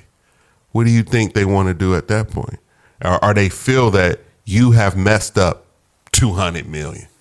It's like, nigga, if 200 from the human condition can get you shot, what you think 200 million Yeah. can, you know what I'm saying? So what it is that, and this is just the nature of business. Business is not a friendly game. Business is about eating up some other existing business and you standing on top. If you want to get down to what business is about eating up. So I know a dude right now, I'm in the short-term rental business. I know a dude who is focused on one company that is doing bad. That he found out that's treating their people bad, and he has targeted that company and pulling all the business from it. Oh man. But he doing well. The thing is, and that's the free market part, is that if somebody is doing you bad, you can go across the street to somebody who would do you better. The thing is that it's not usually just, hey, we're here. It's, I know you doing bad, and now I'm finna come and that's what business is about. Has anybody? Do you know what this sounds like? They handed us a game to teach us this predatory stuff. Y'all remember? What's that? Monopoly. Oh yeah, absolutely. They handed it to. Is there any kind of backstory on why they taught us to do our boys so wrong? That was college students figured that one out and created that. But that's a horrible. That's a horrible life lesson that you're teaching in Monopoly. That my success has to come at your expense. And that's a horrible concept, man. I mean, it was one thing where you're like, oh yeah, I want to buy this. I want to put a hotel here. I'm going to buy all the utilities up. Okay, that's nice that you're winning. But as soon as I cross your path, you go tax me for everything that happens. And you're going to do it as often as you can. You're going to try to make me sell my house to you at a... But is that far from reality? That's a terrible life lesson though, man. I've heard... Because I don't subscribe to that. Like, I don't want my wins to be your losses. I really don't. But here's the thing. You don't have to subscribe to it. But that's what's being played. That's the game. That's absolutely. Like, I don't want to play like that. I'm not going to treat people like that. But that's the world that you live in. Yeah. And it's, it's sad. Think about that game. The bank got all the money, right? That's the beginning. And everybody gets some money from the bank at the beginning. Everybody gets the same amount. Yeah. But what's cold is everybody won't get around that board first. That's right. And it's chance. It's chance. It's chance. Which is real. People could argue that the beginning of America was not chance. And people got around the board a whole bunch of times before people like you and me could get around there. So by the time we get to Park Place and around there, it's bought up. Yeah. We can't even... We can't do nothing but get toe up. You land in jail, it's a wrap. Exactly. You might as well just you land in jail, you ain't owning nothing. You ain't owning. Yeah, you ain't owning nothing. And if you play hardcore, you ain't collecting either. While you in there. Imagine me not collecting my rent because I'm in jail. I still own this piece of property. You still live here, fam. What games was being played with our head when we was playing Monopoly? I want to hear the backstory. Nah, it's just like I said. It was college students that came up with it and created it, and it really wasn't popular in the beginning. And they didn't really want to mess with it, like no gaming company, because it took too long. Oh yeah, the games is like horribly long. They like, who gonna play this? But I'm gonna tell you, it is a fun game to play with couples. You want to get to know some couples, and I've done it. I've done it twice. I did it on my birthday one time, and I did it another time trying to get to know some couples. Yeah, you gonna get to know couples. You gonna learn how they handle money. Somebody got that hustle spirit. Somebody got the hustle spirit. Sometimes it is the wife. The cutthroat. Huh? You gonna learn. We gotta get this out. It come out in that game. So it's fun in that sense. But I'm with you, James. It's kind of like a horrible thing, but it's like that's what people. That's reality, what you fight. Baby. It's reality. You're trying to fight in reality. People monopolizing something, because once they monopolize something, it's a wrap. You don't think Google has monopolized information? Man, they got a stranglehold on it at minimum. They went hard. Remember when we first got on the internet? What browser did you use to look up stuff? Yahoo. Yeah. It could have been maybe like old school. If you was on iOS, you may have been on the old Safari or something. And then all of a sudden, Googled out. somebody started doing a good job and getting us Yeah. information that we really, they had an algorithm that nobody had. And that algorithm just, now we trust all the products or whatever, and we just do it. And the stuff works good. I'm not anti-Google, but it's kind of safe to say they kind of got a monopoly in America about on info. Go ahead. I think it might have been why they started making phones, because they knew more searches were going to start happening on them phones. There you go. You get me geared up to use that Android phone with that Google search built into that phone, and I'm going to use it every device I get on. So that might have been why they're like, you know what we should do? Since everybody going to have that phone that's searching in their pocket, like start making phones. But what's cool about have it something to do is with it. the back end and what Google can see. What they can see man. is they know They have saved all those searches. they know what you're gonna like before you like it. That's how much information they got, and we thinking like, oh, this thing is recording me. And who did Recording they me. buy? Did they buy YouTube? I think. Do they own YouTube? I don't know if they bought YouTube. They do, because I think they do, because when I clicked on Google today, I clicked on a button and it took me to that YouTube. Gmail. Yeah, Gmail and YouTube they own that. They own that because Facebook bought IG, and I think Google bought YouTube. So they see what I'm watching and what I'm searching for, what I'm buying. They know what I like, bruh. Yeah. And now they can predict where you're going because they got so much information from us. You talking about physically? No, no. I mean, if you want to get into geotags and all that kind of stuff, yeah, unfortunately they know that too. They know all three of us are sitting here right now. We signed off on that every time we download something. Sure, follow me all around, no problem. 'Cause remember- just tell me where Chipotle is. You can follow me all day. Yep. Just give me the Remember, local Chipotle. Everything is free. Yeah. Everything is the email, searching, navigation, all this stuff is free. What are we giving up? Our habits and what we go and do. And so they can look at my demographic and they say, okay, black man, age, he is in Southern California, and know everywhere I done been. Most of the stuff I've been, all the places I spent, when I spend, all the holidays coming up. This guy goes nuts on when the holidays, so they already know, like, before the holidays start, to start sending me, oh, you're gonna want this. You wanted this last year, you forgot about it, but here it is again. Oh yeah, I did. And we just getting played because we just think, oh, it's just free and all this stuff is coming up, just like our reels now. Our reels is algorithms. So what they showing Buki is what they know Buki gonna want to see. Yeah. And I'll be scrolling, I'm like, oh, this is interesting. And when the game became keep us on the phone so we can get paid, exactly. So Google now I'm said, gonna feed you. hold my beer. Hold my beer. Is that all it takes? That's all it takes. Because I've never seen anything my wife has posted. I don't see anything y'all post. See? All I see is just a bunch of heretics telling me lies about the Bible. That's all I ever see now. And they say, James, You must want that, James. James like that. You like that. You interact with them. You post it. You respond. So you clearly want to argue with heretics. That's what you have told the algorithm. That's now. why they created that For You page. Man. Yeah. It's all for you. Yes, for you. No need to look nowhere else. Yeah, and it's like, man, it is the thing that has got us all addicted to our phones. We're like locked in. We never spent this much time with television. I think the number now is 5 hours. The average American is spending 5 hours in front of that screen. That screen. And that could be wrong, but that's the number they're throwing out right now. They think it's bad. It's like 5 hours. Because if you watching a show, you watch 2 shows, 2 episodes. That's 2 hours. I'm watching an hour and a half podcast. Yeah. And I'm getting 5 quick. I have most definitely conditioned myself to watch this, like television. So I get in the bed, I sit, I can turn this boy to the side and just watch stuff. My TV is off. Yeah. And I'm just sitting in the bed with my phone watching stuff.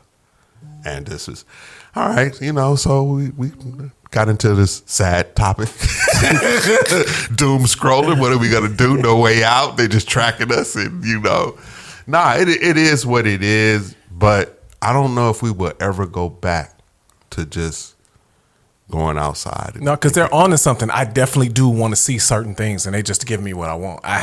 They haven't tricked me into this. I asked for this stuff. Yeah. If you showing me Niners and Jordans and fashion and all the stuff that I'm already into, I'm in. I want that. I can't act like I don't want that because there is some kind of downside to it. But I absolutely signed up for the things that you're showing me. Like you're right. You're right, dude. It's true. I can't stop being sent like monkey videos from Thailand.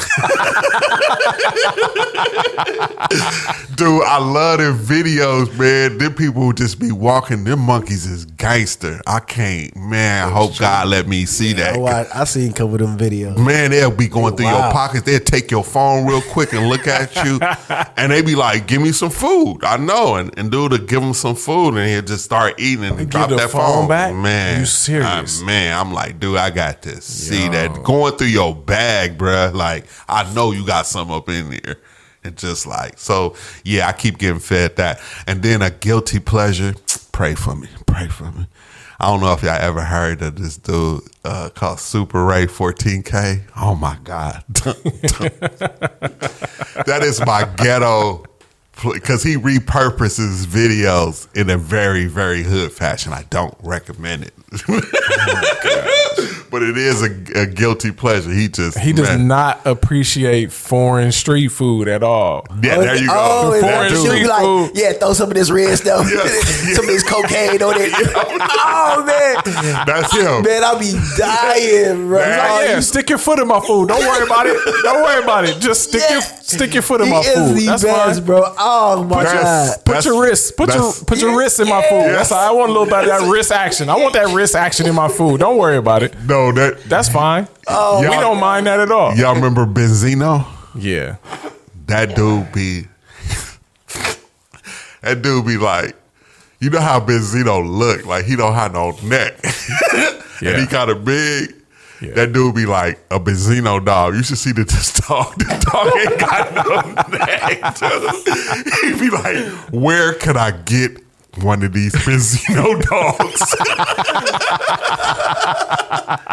He's super hood. That's the post? He just come on like, where do I get him from? You just be seeing the dog. He was like, man, here go another one. He have another video. But the genius behind it, because it's just like that lady was like, everybody's so creative. Yeah. They pimp the game by repurposing videos. That's already kind of viral. But now I'm finna put my voice on it, slap my little stamp on it, and it's gonna keep going viral. But you're gonna like my version. Somehow we all had the same childhood, so it works. I don't know what happened. Yes. We all had the same childhood from St. Louis to Chicago, New York, Miami, all of us, LA. We gotta speak on this though. It fits. We gotta speak on this though. Yeah, parental viewer discretion advised with that guy. We got to speak. Yes, we're not putting his link. No, in. His link won't be in. No. But we got to talk about that breakdancing that went down at the Olympics. Wow! I didn't see it live. I saw the clips. And then I went back and tried to see. I was hopeful. I was like, man, and everybody wasn't all terrible, but that was hard to watch, bro. If you grew up in the 80s and you saw people breakdancing for real, and you remember movies like Crush Groove and Breaking, Beat Street, all of them, Electric Boogaloo, all them joints, you remember breakdancing being a certain way. Yes. Let's just say that. We just remember. But your girl from Australia, when she bust into that bunny rabbit, oh my God, the kangaroo, that kangaroo move, I'm like, dude, we should have did this. The whole thing? Yes, the whole thing. You want to throw the whole sport out? I was like, man, we shouldn't have did this. I was hopeful because it was like, oh, that's different. Breakdancing, it came that far, blah, blah, blah. This is cool, Right. In the Olympics, I don't know how that's going to work. But once we saw her, we was like, bruh. She laid on the ground, start going in circles like, hey, that was it. This? That took me out. That one took me out. Because I remember doing that when I was like 6. Yes. That was when you was trying to break dance. You ain't know how to break dance. That's what I saw. But this is supposed to be the breakdancing at the highest level. At the highest level, this is what it looks like. Man. And I'm like, nah. And I didn't. And like I said, I didn't see the full competition. I didn't see a lot of us. Australia just had to ask, hey, somebody want to go break dance? She had to volunteer. Oh yeah, I'll go. A free trip to Paris? Yeah, I'll go. That's all that had to be, bro. That couldn't be real. Oh, man. And that outfit she had on.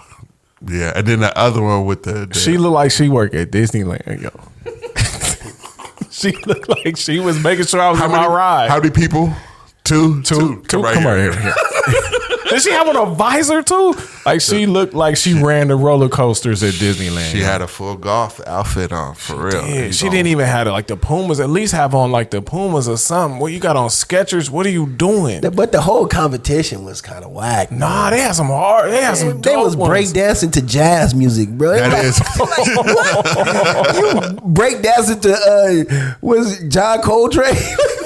What? Somebody scratching a Coltrane record? Like what? What is this, bro? Come on. You can't mix breakdancing with interpretive dance. Yeah. So, hey, somebody said somebody was up there praise dancing. You can't mix the two. Breakdancing is breakdancing. But I just had to mention, I don't know what triggered that, but I'm like, come on, man. That was horrible. That was hard to watch. And then I heard, I don't know if it's true, is that they not going to do it they supposed LA. to cancel it for LA. Yeah. that. Yeah. So we didn't talk bad about it. Like maybe not. Maybe we're not ready. I don't know if they're going to roll it out or just get rid of it permanently, but Man, you go back and do the backstory on that lady. She had a PhD in breakdancing. I saw that. She's in cultural arts, but with an emphasis on breakdancing though. Like that's her thing. Like how are you that bad at it? You done worked all this time to get a PhD. How are you that bad? That was one of them 80 infomercial. It really was. That's what it was. You want to learn how to pop lock? Yeah. Check this move. For 1995. This is called the rabbit. The spin on my. Yeah, like nah. They was putting that audio with her. Yeah, that's what it was. That's what it reminded you. They was killing her online, man. You like, come on, bro. No. That was so I don't know. Any other Olympic highlights y'all cared about? I was glued. I enjoyed every minute. That was fire. I think Olympics it's a dope concept. I was just thinking like, what else is like that? Man. That the world gets together and competes. And just do whatever. I'm like, that's kind of cool, you know? I don't know. I enjoyed it. I'm looking forward to it. And they gonna tear up LA. Get ready for the bill all kind of stuff and just leave it. Some of us was here at 84. Trust me, they finna build all kind of stuff and just leave it. It's about to be a lot of jobs out here though. It's most definitely. Yeah, somebody about to eat. Yeah, it's that. You know, the housing market about to skyrocket again. It is. Hey. But you know what? That bootleg t-shirt money finna be great. Because I remember that. And I remember in 84, I remember the pins was a hot thing too, to have an Olympic pin. Oh yeah. Like the little pins. That was the thing. So that'll be dope. I don't know. But yeah, they gonna tear up the city. I already know how this goes. I don't know. What else on the docket, y'all? What else? Yeah. How about this? So Just when I got a little story too. This was funny. Should you be able to keep gifts from your ex? Mr. Scrapbook over here. Oh, that's right. I had to Scrapbook Jimmy over here. I had to have the conversation with wifey. Oh, snap. I was like, look, all right, I'm putting together this photo book, this historic photo book of different stages of my life because I done kept all this stuff. Got my Dexter on. I kept all this all this stuff, right?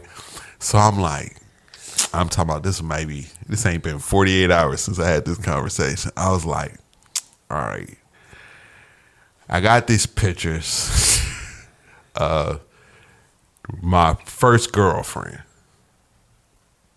And I want to know how you feel about me putting her in the book. It's not so much to honor her, because she's gay now, so you don't have to worry about us.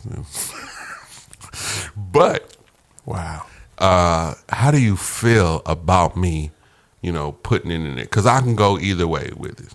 Get rid of it or whatever. My girl, this is funny. My wife has, and we were laughing, she has some white girl about her. She's not white, but she has, oh God, I'm not helping the whole ethnic conversation. Yeah. You're not helping the ethnic conversation, and your bridge about to close. Nah. And I explained it like, look, everybody can't make the scrapbook, because I did the have Golden Gate Bridge about to turn into the Compton overpass. So I asked her. It was just real. I said, look, if you don't want me to add this, I won't add it. You know what I mean? Because I plan on sharing it, and it's just a part of the journey or whatever. And it's not like the person is a big part of the story or whatever, but it was the first little official girlfriend, right? And so we talked about it, and I think this is just cool about my wife. Number one, she's not like the typical black woman. Now, what do you mean, Gerald? I was raised around multiple black women who poured into me from, aunts, cousins, and a diverse group. Not all of them, but I always felt that if I asked any of them, those women that raised me, mom included, all of, they'd probably be like, oh, heck nah, because that's just my perspective of just black women. Like, that's what they would do. And then my perspective, right or wrong, I'm just being honest, it's just that it seemed growing up, and I went to school in Santa Monica as far as middle school. That's when I started being around different ethnicities at school. And then, of course, you start seeing that, hey, I noticed the white girls was a little different when it came to this. And this is what I mean. They seem to be a little bit more liberal in that area than I perceived black women. Like, black women was like, heck nah. That couldn't. And then the white girls was like, I don't care, as long as he can look, as long as he don't order from the menu type stuff. Like, I heard it. Now, that was just my upbringing. I know that's not the everybody's scenario, but I'm giving you the backdrop. So when I asked my wife this, and I was like, hey, what do you feel? Like, how do you feel? And then she was like, she acted funny at first, but and not that she was like, but she just played like she was upset, like, heck no. And then she was like, Joe, you already know.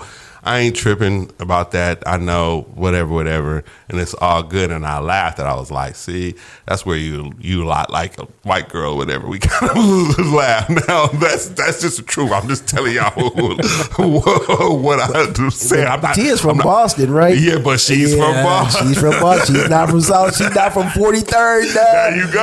There you go. Westmoreland. She grew up somewhere different. And I think that does have a lot to do with it, Buki, is just where she grew up. And it's kind of like, she didn't take on that. She don't trip off of that. And she's even gone as far, and I don't agree with her on this, because we were out the other day going to the market, and a baddie walked in front of me. Now, we walking together. Bad. I'm talking about bad. And she was a white girl, too. She was bad, right? And I just was playing, and we walking, holding hands, and she walking in front of me, and I'm like, something like, oh, Jesus, keep my eyes on you, or something like that. I started singing, so she know what I'm talking about. And then she was like, I ain't tripping, I don't trip. You can look, I ain't tripping. And I'm like, that ain't normal. That was the first time I was like, nah, see, that's that white girl in you right there saying, oh, you can look, because sisters don't be saying stuff. Am I wrong? I might be wrong. That sound like hood politics to me. For real. That's hood politics. For real. But she said that to me several times. And because she genuinely don't be tripping like that, like whatever. But I'm like, I don't totally agree, because it's like, don't be encouraging me to look. Don't be telling me that it's okay for me. I don't need to hear that personally. Yeah. But my girl, she's not like, I don't want to say she's not insecure like that because I don't think that's the right term. But she just don't trip off of stuff like that. She knows she got me. I think that's what it is. She knows, But Yeah. I don't know. That was just something that just happened recently about those things. How is that in y'all's home? How is that? Has that been ever discussed? That everything you out with your girl and a baddie walk by? Now it's different when they over there and you looking and you searching for it. But I'm talking about it crosses you and you and your girl there or whatever. Have you ever been in similar scenarios, or are y'all just keep it quiet? Because y'all not trying to blow the bridge. Man, I'm trying to get the free pass. I ain't even trying to get on the I ain't even trying. We cool like that. I'll be like, or how about your wife? Yeah. How does she say men are handsome around you? How do you guys handle that? Do you guys don't say nothing and act like, oh, this person ain't beautiful? No, I don't. We don't do that at my house. I got a whole list of ex-wives. That's what I call them. I got a whole list of ex-wives. So the way I can make it funny is like, okay, so let's say somebody like, I don't know, just whatever cute girl you like. Oh yeah, that's my ex-wife. We was cool for a while, but you took me from her. So it'll be a way to say like, I'm not stupid. We know that this girl is cute. Nobody's dumb. Yeah, we can see. We can still see. But at the same time, I know I'm in love with you. You cute to me too. You beautiful to me too. So it's like two things can be true. I can see how beautiful this girl is, and I can make a joke like, oh, yeah, that's my ex-wife. That was way before your mom. And my daughters be in the room. So I was like, yeah, this was way before. Yeah, that's way before your mom. Your mom took me from her, but I think I'm glad J-Lo landed on her feet. That's what I mean? Funny, safe. That's how we do it. Like she landed on her feet. Everybody wins, but it was inevitable. It's somebody for everybody. But me and J-Lo, we just didn't work out. It was cool. Yeah, that's like me and D kind of do the same thing. Like because Didi will let everybody know when Nia Long comes on the screen. Oh, they gonna love your daddy life.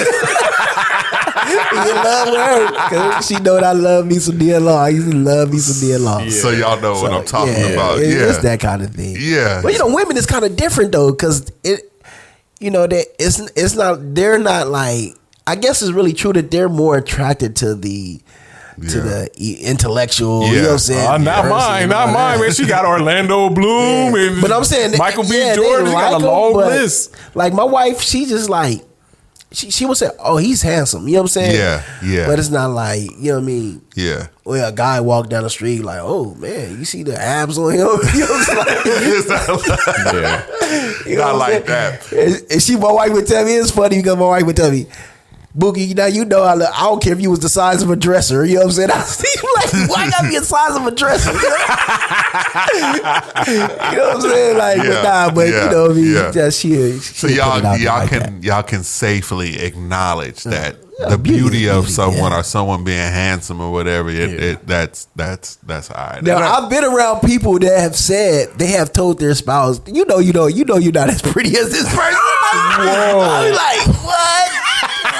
Oh my God! Yeah, that's I've heard. Not they're what like, I'm talking they be like, my wife know that she don't look better than Halle Berry. Like I've heard people say, I'm like, that's wow, man. Jay, you gotta tell him about the bridge. Bro. Yep, that boy don't understand. He talking like that, he gonna be sitting on one side of the road. The bridge is out, and he gonna be looking sad. Like, man, I need to get over there. He gonna be treading water. You know what I'm saying? I'm like, you ain't treading water. All right, come on. Hey, I'm not gonna lie. Sometimes I think wifey be setting me up though. Yeah, like we watching the Olympics. We watching the Olympics. I could believe Gabby, that. whatever, come on the screen. She all American, cute black girl with the all American smile. She gonna walk by like, oh, she cute. And then look at you. I'm what? All of a sudden, I'm doing something totally different now. I'm not playing this game with you. We not doing this. Yeah, that's one of the little subtle setups. Yeah, I probably said something like, man, she a hard worker, man. Yeah, her diet plan is probably like rigorous. She go to Harvard. It's quality individual right there. Babe, you think that butt is real? No, bruh. Hey, you not getting that sneak You're look not in. kidding me. You can't say that. I'm not going for the setup, man. Nah, I'm not going for the setup. But that's just a funny thing to think about, because what I feel like, if you are in a relationship and you can't say those things, are you just quiet, like baddie, whether dude or woman, whatever, walk and nobody can say nothing and nobody mentions anything? I think that's worse. Now that's bad. I think That's we not acting good. like Stevie Wonder, like we ain't seeing nothing and all it. That's why I keep telling my kids, find somebody you like to look at. You're Yeah. going to have to wake up with them every day. How you going to get around this? I mean, we watch the Olympics. There's track booties everywhere. Yeah. Just everywhere. Yeah. Everybody is in like top-notch shape. The guys, the girls, everybody. They got hardly any clothes on. Nobody's stupid. We can all see these are like the top specimens on the planet. Yeah. You know what I mean? So nobody's dumb. We can see how beautiful these physiques are, guys and girls. But I already got one of those. Yeah. You see what I'm saying? So it's like, no, I don't have to worry about that. I specifically got one of those on purpose so that if I saw another one, I'd be like, but I got you. Yeah. So I don't need that. Yeah, I don't need that. I already got one. So I'm like, I don't know how shallow that is. I feel weird sometimes saying that. Like, you got to know what you going to really enjoy for the rest of your life. And you Some people gotta- don't agree with that. But I'm like, I got to wake up with you every day. I remember we were out. Me and T was out with another couple. This was, you talk about awkward. We out with another couple. We was in Catalina with her, and we was kind of like really chilling with them for the first time, kind of like getting to know them. And T will know who I'm talking about. And the dude was like, "Yeah, man, she let me look at my porn, and it's cool, you know." And this was a long time ago. This is before the internet. This is like magazines, and so. He was just bragging like, yeah, she's, you know, I keep my magazines in the bathroom, and this is just like, and he's selling this to us like this is the norm. Needless to say, that marriage didn't last long at all. Oh, snap. What? Oh, by the way, timestamp that too. Ain't no more, we can't be talking like that. What you mean? Just timestamp it. I text you. What you mean? No, say what you mean. What you mean? Can't be talking about like that. No, Yeah, what you mean? Some words ain't gonna be too fun. Which one? So I'm supposed to say it again, so that we have to clip it again. This man gonna be doing a lot of work. So what? All right, What did? text him. I missed it, Bookie. Do you know what he's talking about? Yeah, it rhymes with corn, though. Yeah, it rhymes with corn. Why you can't say that? We'll talk. Nigga, no, we finna talk right now. Pornography? What I'm saying? Porne? What I'm supposed to do biblically? Hey, Like, you do the edits. It's all good. You keep going. explain. You could explain. No, you it's could say it's the just- algorithms don't do it's that. just some words that they would much rather not hear on some of these platforms. That's one of them. I don't care about that. You do. No, I don't. Why? Tell me why. Because I've seen many videos on it, and how are Christians supposed to talk about it in videos and tell and warn people about it if they can't use the word? What are you gonna say? Cornography? They edit. What is this dude talking about? No, they don't. I've watched too many videos to know that they don't. Okay. Your boy Preston is always talking about, he just celebrated his 8 years being free from pornography. Yeah. So I'm like, if you feel that the algorithm gonna push it down or something like that, I'm trying to understand what you're saying. Yeah, let's talk more about it. That's what I'm doing right now. Well, I gotta get more information for you. I'll send you some stuff. You said you got to get more information. Are you I can't articulate it the way some of these online experts can. But is it because you think it triggers people, or you think it's an algorithm thing? Yeah, I think it's an algorithm. I don't care about that. Okay. Because I think certain things, yeah, but we can't X that out. How can we X it out? And how do you talk about it? What other word do you use? I hear you. I'm just saying, like, I'm trying to figure out, like, what do you, Bookie? Do you ever heard of this? Because I've seen enough videos with it in it, but what do you think? Yeah, I was trying to listen to the conversation, see where we was going with this. Nah, that was just it was just that he No, I was. thought between y'all two, the conversation that y'all had. I'm a listener now. I ain't even a podcaster. I'm not even a caster. I'm a listener. Like, okay, I'm trying to see where this gonna go. I was just trying to see, because I was like, what did I say? Because I was like, nah, I know I say some wild stuff every now and then. I was like, I don't think I just did right there. But then I hear what he's saying. But it's like, how do you deal with that subject? What if what if somebody like asked us to speak on that subject? What other word would you use? I think they got a way to figure it out, but I want to hear what you think about whether or not we even care about that, like you said. So that's why I would say let's take it off. No, that makes sense. The only reason is like I just don't have any knowledge of that being a problem, and if it is, that would be strange to me. Like, why would the internet want to not talk about that word when it's such a big problem? Like, why would you internet not want me to say that word and push that down? Or you don't want me to speak on that and say that that's It's a few topics like that. It's a few topics like that. Now we want to have the conversation, but that's what I was saying. Like, maybe we can punch out something because that didn't. I'm still intrigued by the story. I still want to hear more about the story. You say the story was over. It was just I just said that his marriage ended with that kind of attitude. That's what I was saying. I wasn't ready for that ending. I was I'm just saying, my man. I'm just saying that's taking what we were talking about to the extreme, to the area where I don't think that's safe, and I wouldn't encourage that. Mm-hmm. Yeah, we could talk about how some within a marriage that, oh, this person is cute, and this is the person that you was with before, but I don't think we would want to be comfortable with letting our spouse know that I'm still over here. I'm over here, and normal, and he said it, and that's why I'll never forget it. He just opened, and we're just getting to know him. Believers though, I don't know if I know that part. Nah, so I wouldn't say that. Nah. But still, just on a human level, like, dude, so? I just got around you. Why are we talking like that?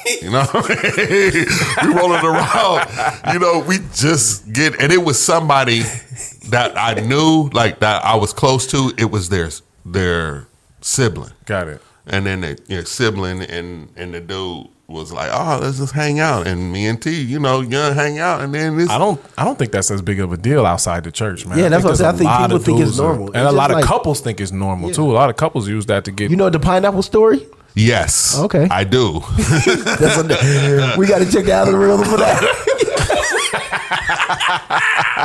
That's another topic for another day. The pineapple story. Yeah, the pineapples on the door. Upside down pineapples. No, y'all don't go search it. Y'all wait for us to talk about it. Yeah, get them cruises.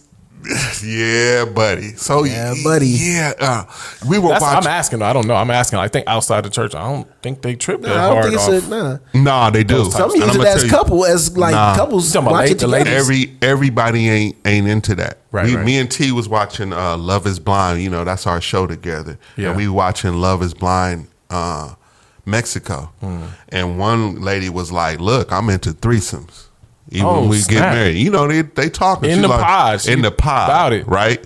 One dude, and these are all assuming how they are acting, like all of them unbelievers. And one dude went with that. He was like, I can't do that. So I don't think all unbelievers, just will fall in that. I think even unbelievers, some of them like, nah, I can't do that. That's have a limit to. That's not what I'm looking for. I'm looking for a partner and blah, blah, blah, blah. But it is more common. It feels like it's more common.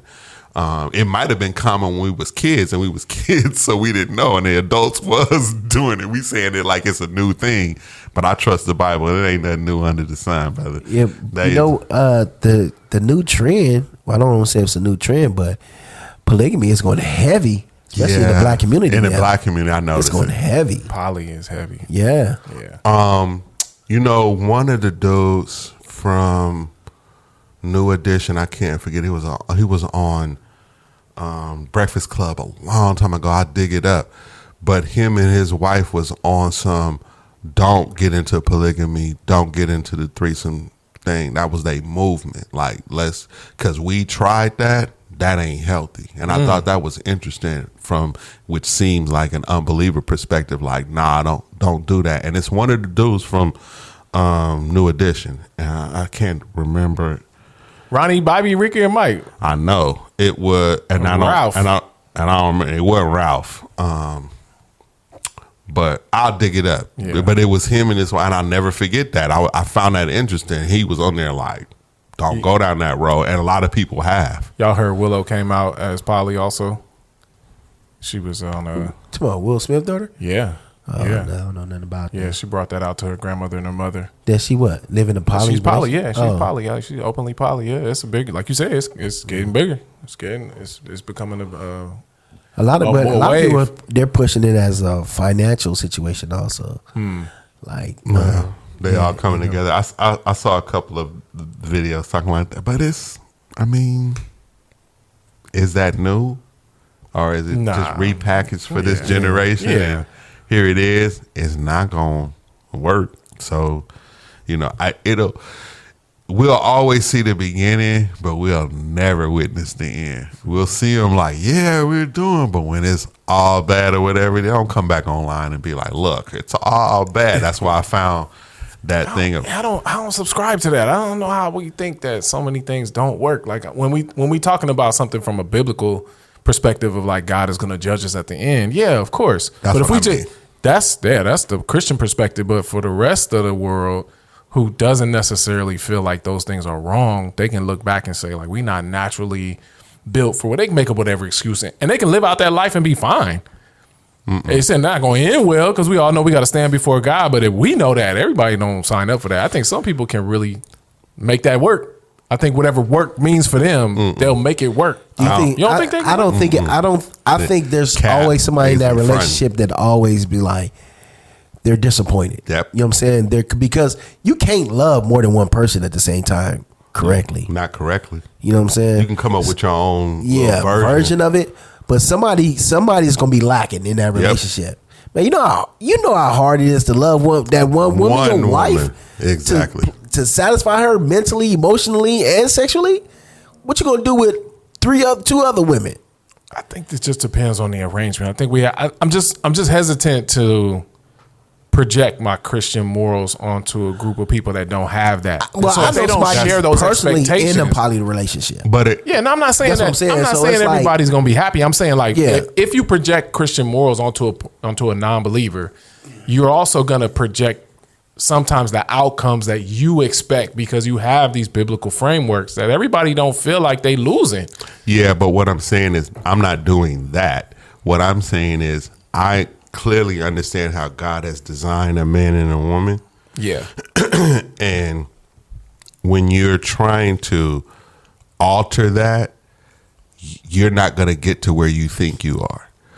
You're going to get to. Same thing with like someone who is into some form of escapism. You might get in the beginning of it and go, man, it's working. But it will work until it doesn't. Then what do you do?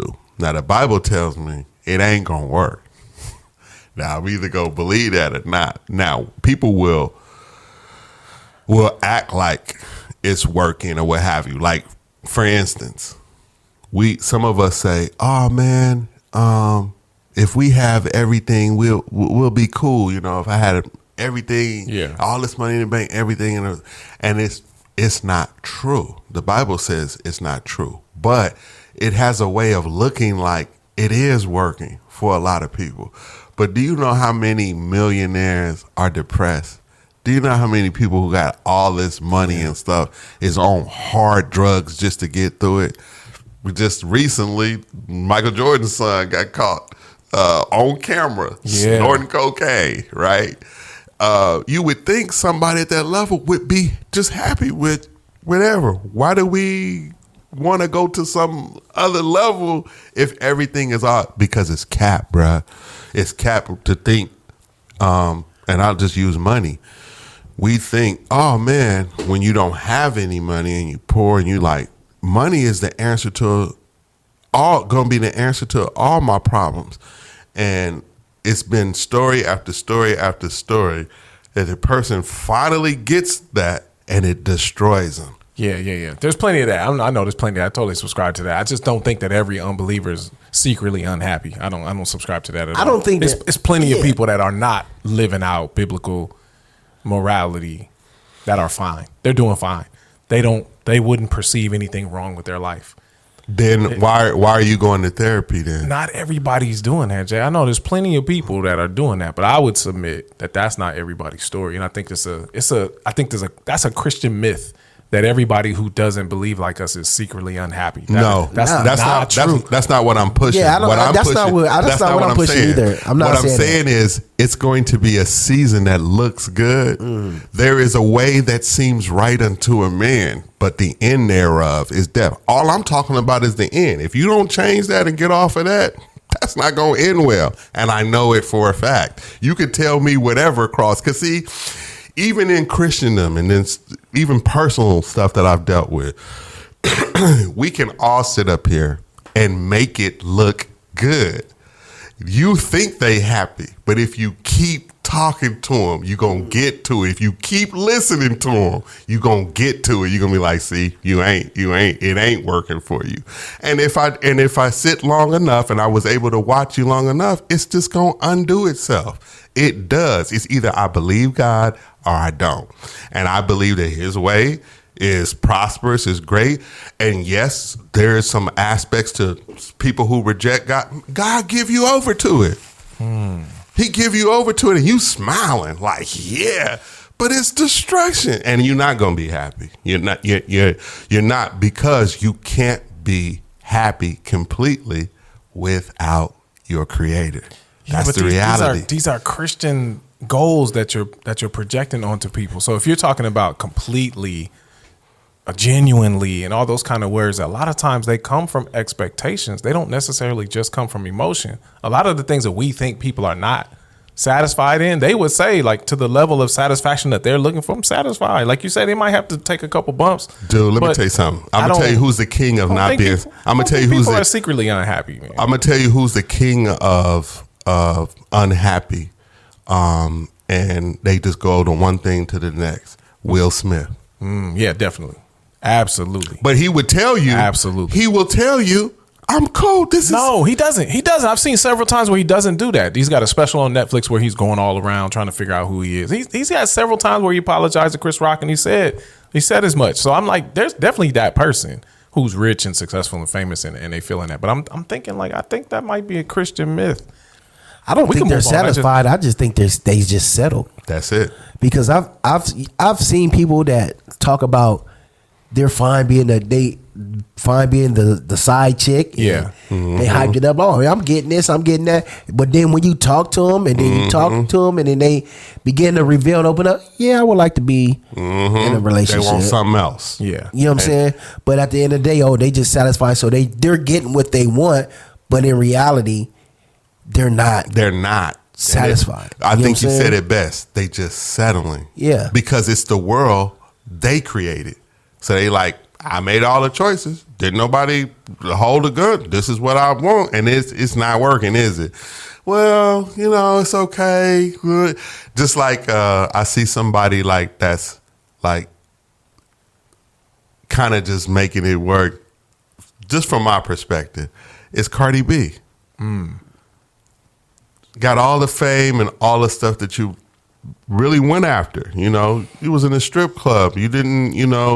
You could say I came from the bottom, and you could say now I'm on top, and I don't think the girl is fully happy.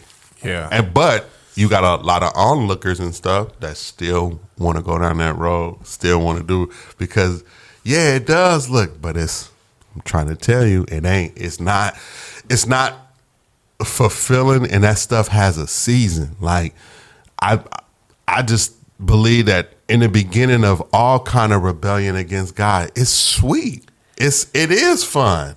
It is cool for a minute, but it's not lasting. So let me ask it like this, and then I'm done. You think that everybody who's not a solid believer is walking around with a level of dissatisfaction? Yes.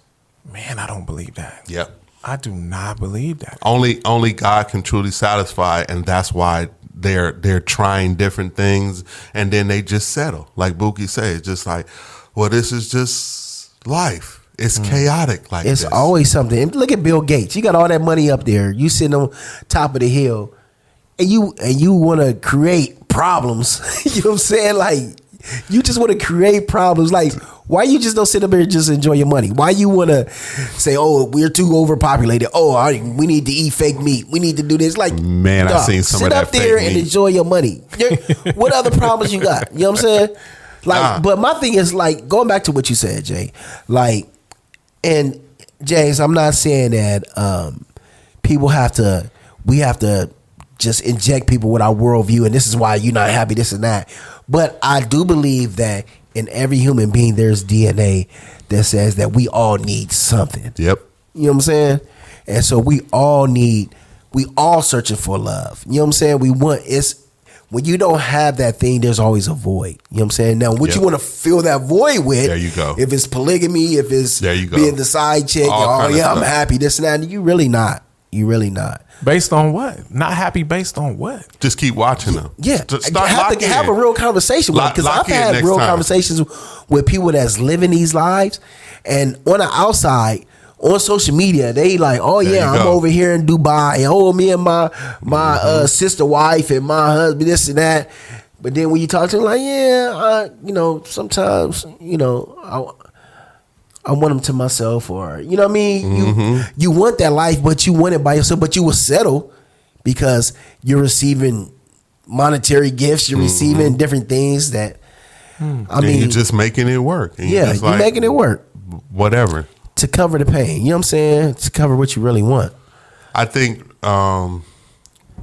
real happy, fulfilled people are believers. I do, and I don't say that like we have the corner on happiness. It's just we're interpreting happy and fulfillment differently.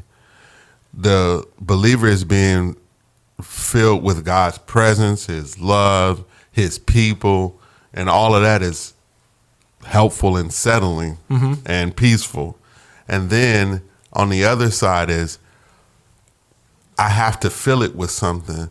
And so whether it's food or yoga or meditation or whatever, people are just trying these different things because they don't have that peace.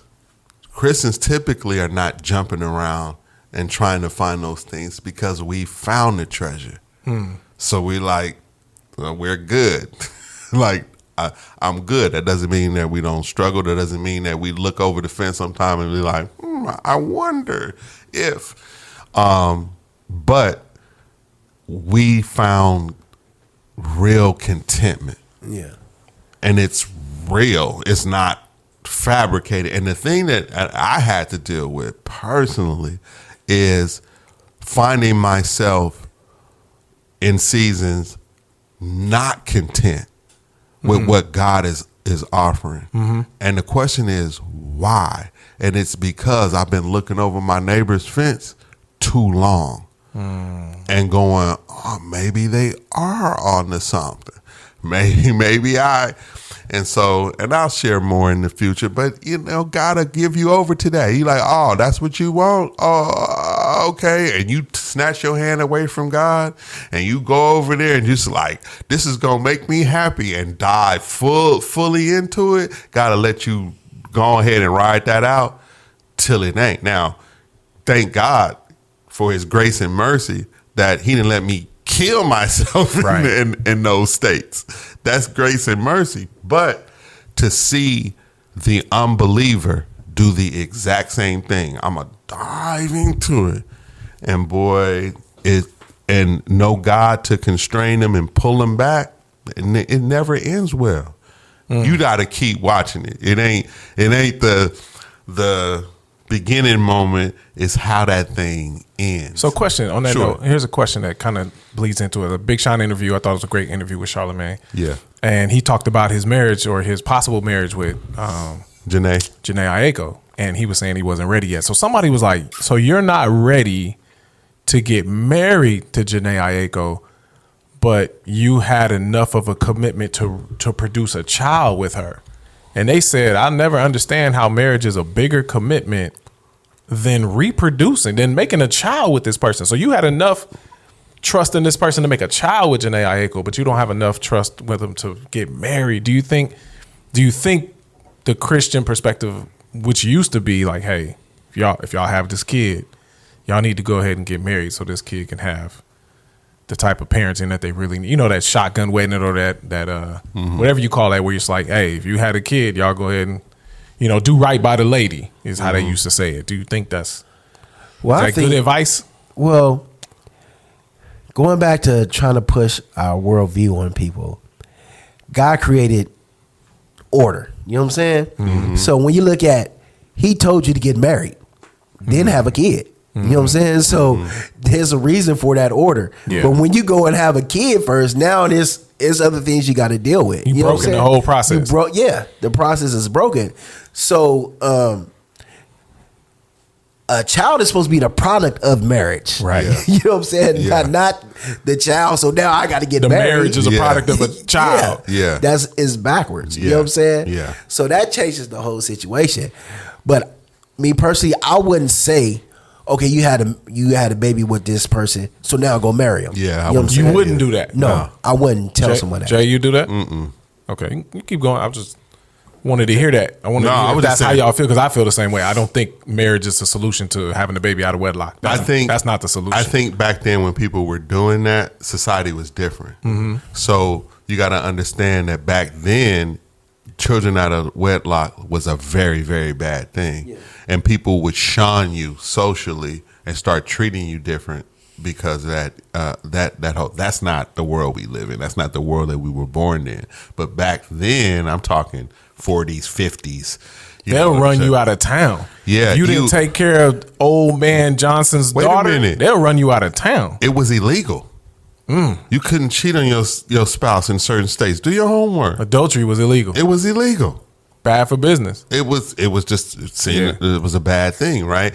But you get kicked out the military for that. See, at one time. You know what I'm saying? So, really? But society changed. We point to the '60s sexual revolution, and then it just continued on, and we just started saying, you know what? We can define family differently to where we are now.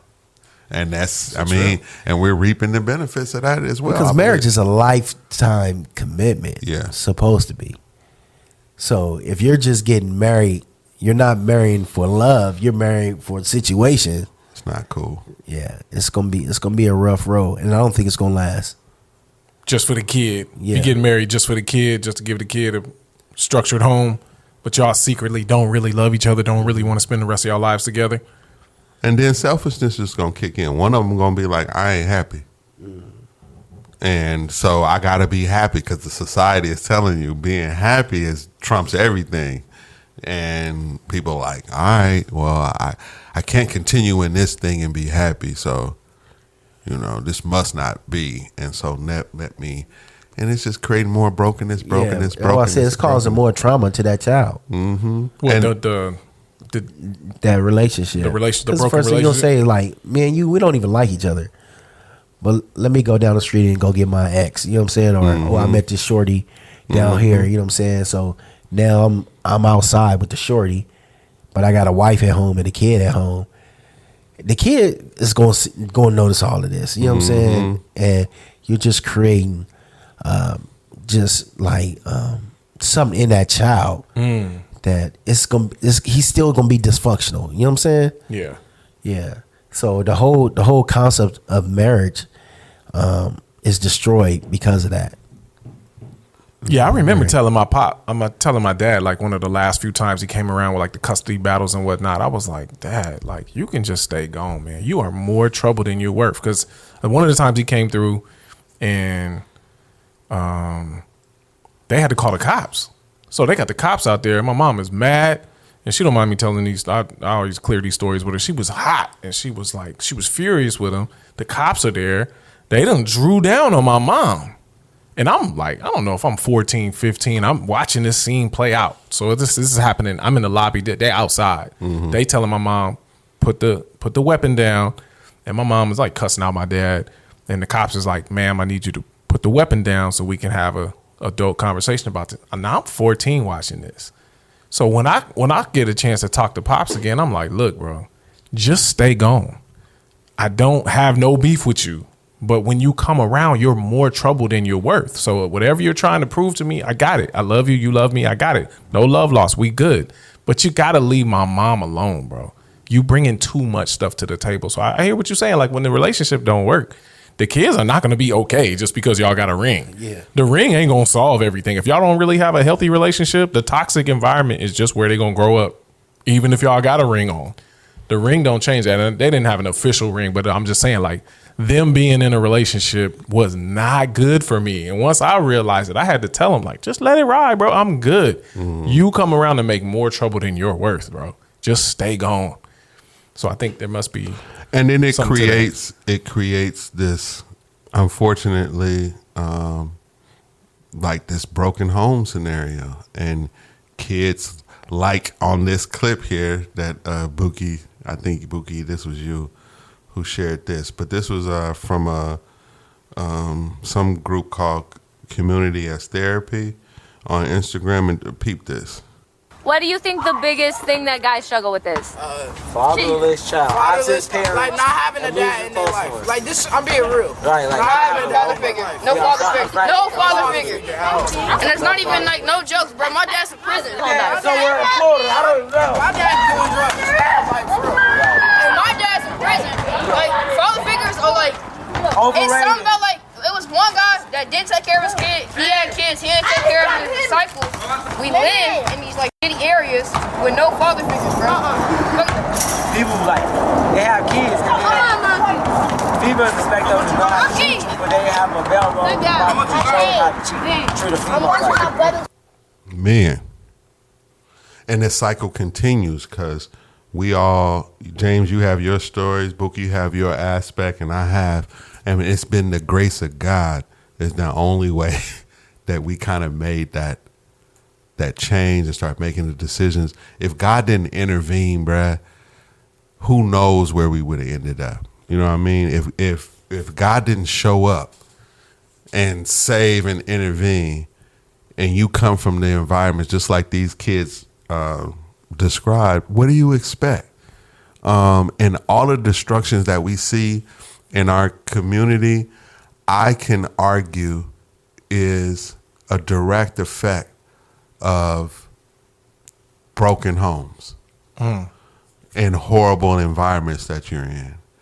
Because and this is experiments that they've done with rats. And it was a video, that same video I was telling you that somebody just shared with me. When you take a rat out of its environment and you put it in a cage by itself and you offer it heroin water or regular water, what do you think that they discovered when they put them in isolation like that? That the mice would drink the heroin water. Yeah, go after stimuli. Yeah. Right? But he's not in his proper environment, right? They took the same rats, put them in all, instead of being individual, put them all together, put things in the environment they can play with, something that was more natural to them. Community, that's the big one. But in a different environment, an environment they could flourish in, and offered the same two waters. And which one you think they took then?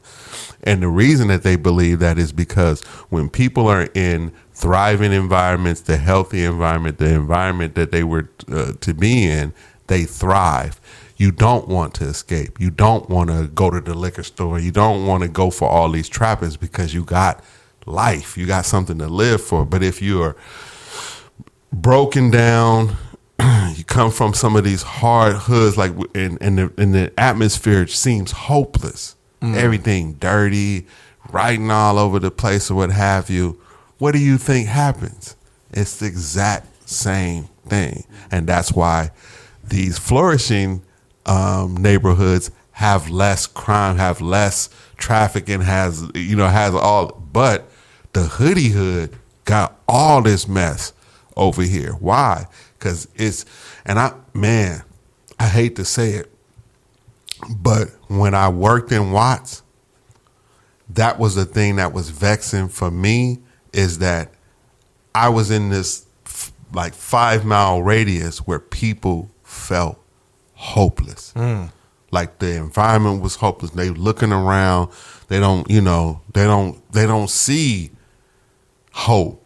And you just find people getting into all kind of destructive behavior in these environments. And it has to do with the brokenness of the family, and then the harshness of the environment. It's no different than those rats. And so it's kind of like you take a person out of that environment, which has been a lot of people, and pluck them over into another environment, and now they not destructive. They in a whole nother atmosphere where people are thriving, people are going to college, people are hopeful about their future, and they gonna thrive. And I believe that to be for any human being. And how do we break that? We got to start. I think what the church can do is help restore and help make some of these horrible places better for people. Can I read something from this research that they did? Sure. This is from Rutgers University. They did a study on fatherlessness and just the impact of dads, even the dads that are at home but not necessarily involved, not necessarily active. So this is right before the pandemic, so maybe things have changed, but I can't imagine they got better. What I'm hearing is there are more 2-parent homes coming up, but this says that according to this study, fathers with lower education, lower skilled jobs, lower wages find it difficult to engage in their children's lives due to socioeconomic changes over the last few decades. These changes result in a loss of manufacturing jobs, a decline in union power, and the criminal justice policies linked to mass incarceration, especially among men of color. And that's what it's saying, exactly what you're saying. Like you had that feeling like when it's harder to make ends meet, I come home drained. I don't have nothing left for nobody else. I just want to get clean, get some food. I may not be able to engage my kids like I want to because I'm so beat down sometimes. It might be part of it. So it's got to be part of it. This is the part where it's time to put our tinfoil hats on because we're finna get into the conspiracy bag. I don't believe at this point in 2024 that the poor neighborhoods and the ghettos, what have you, whatever you want to call them, hoodie hoods, whatever you want to call them, I don't think they're an accident. Oh, no. I think they're designed. Bookie, you think that too? Oh yeah, no, they're not an accident. It's never been an accident. It's always been a plan. The ghetto has always been a plan.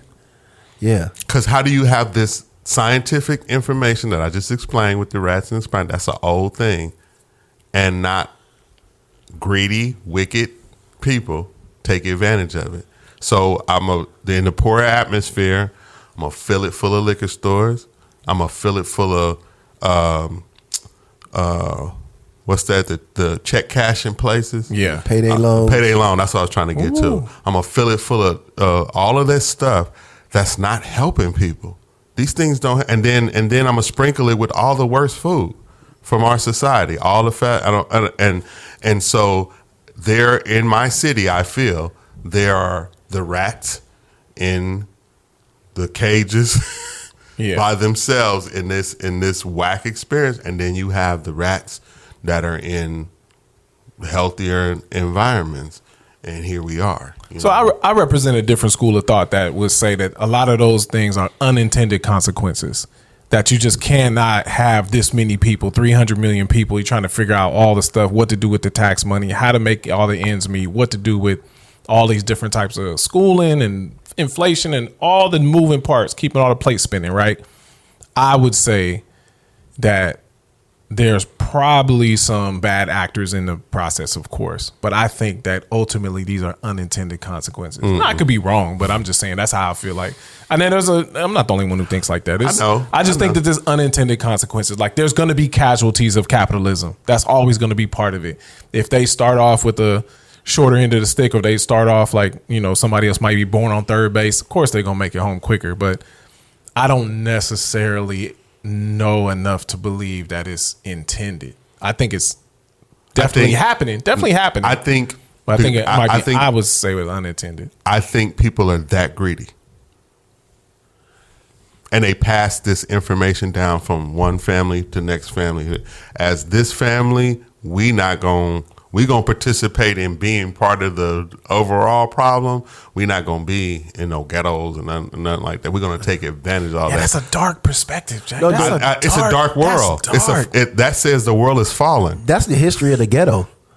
The history of the ghetto was An experiment. Put these certain group of people in a certain area and isolate them from everybody else. Because they had started it with the Jews. That's what I was about to say. They started with the Jews. They occupied the put projects Jews- first. Yeah, they put the Jews in a certain area. Mm-hmm. You know what I'm saying? Like, okay, this is y'all area. Y'all don't come out. And so when you came to Americas, when the immigrants started coming over, they did the same thing. All these immigrants coming over, New York. Okay, y'all. That's how you got all these different sects. That's why when you go to New York, you see, the Dominicans over there, the Puerto Ricans over there, because that's how they placed them. You're not allowed to be with regular society, upper society. They put them over there because you got to remember that race is a new construct. You know what I'm saying? It was all ethnicity. You go with your people. You go with your people. You go with your people. Now y'all immigrants. They didn't like the Irish. Nope. They didn't. Yeah, they didn't like the Italians. They weren't white. Those are the first N words. Yeah, they weren't. Yeah, they weren't considered white. Nope. Yeah. That you were Irish and you was Italian.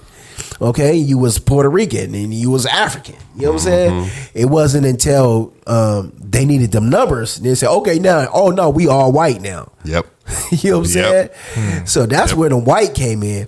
But the ghetto was for immigrants. You know what I'm saying? So that's why I said this was a plan. This just didn't happen. Say no accident. No accident. You know what I'm saying? They didn't want them with upper society and the people that was running. Yeah. And the reason that people get trapped in those certain environments because they don't have no blueprints. Yeah. They don't have an elder to look up to and say, well, this is what we got to do. And they were happy to be in the new world. Yeah. You know what I'm saying? Like, oh, we got opportunity. And they was like, Right. oh, yeah, we throw them a couple bones. You know what I'm saying? Oh, Right. yeah. Y'all be happy with that. Stay over there. But what my Jewish brothers and sisters did in this scenario is they looked at each other and said, look, we all we got. Let's work together, and we want to have a different situation. And I just believe to this day that's why they so hard on that.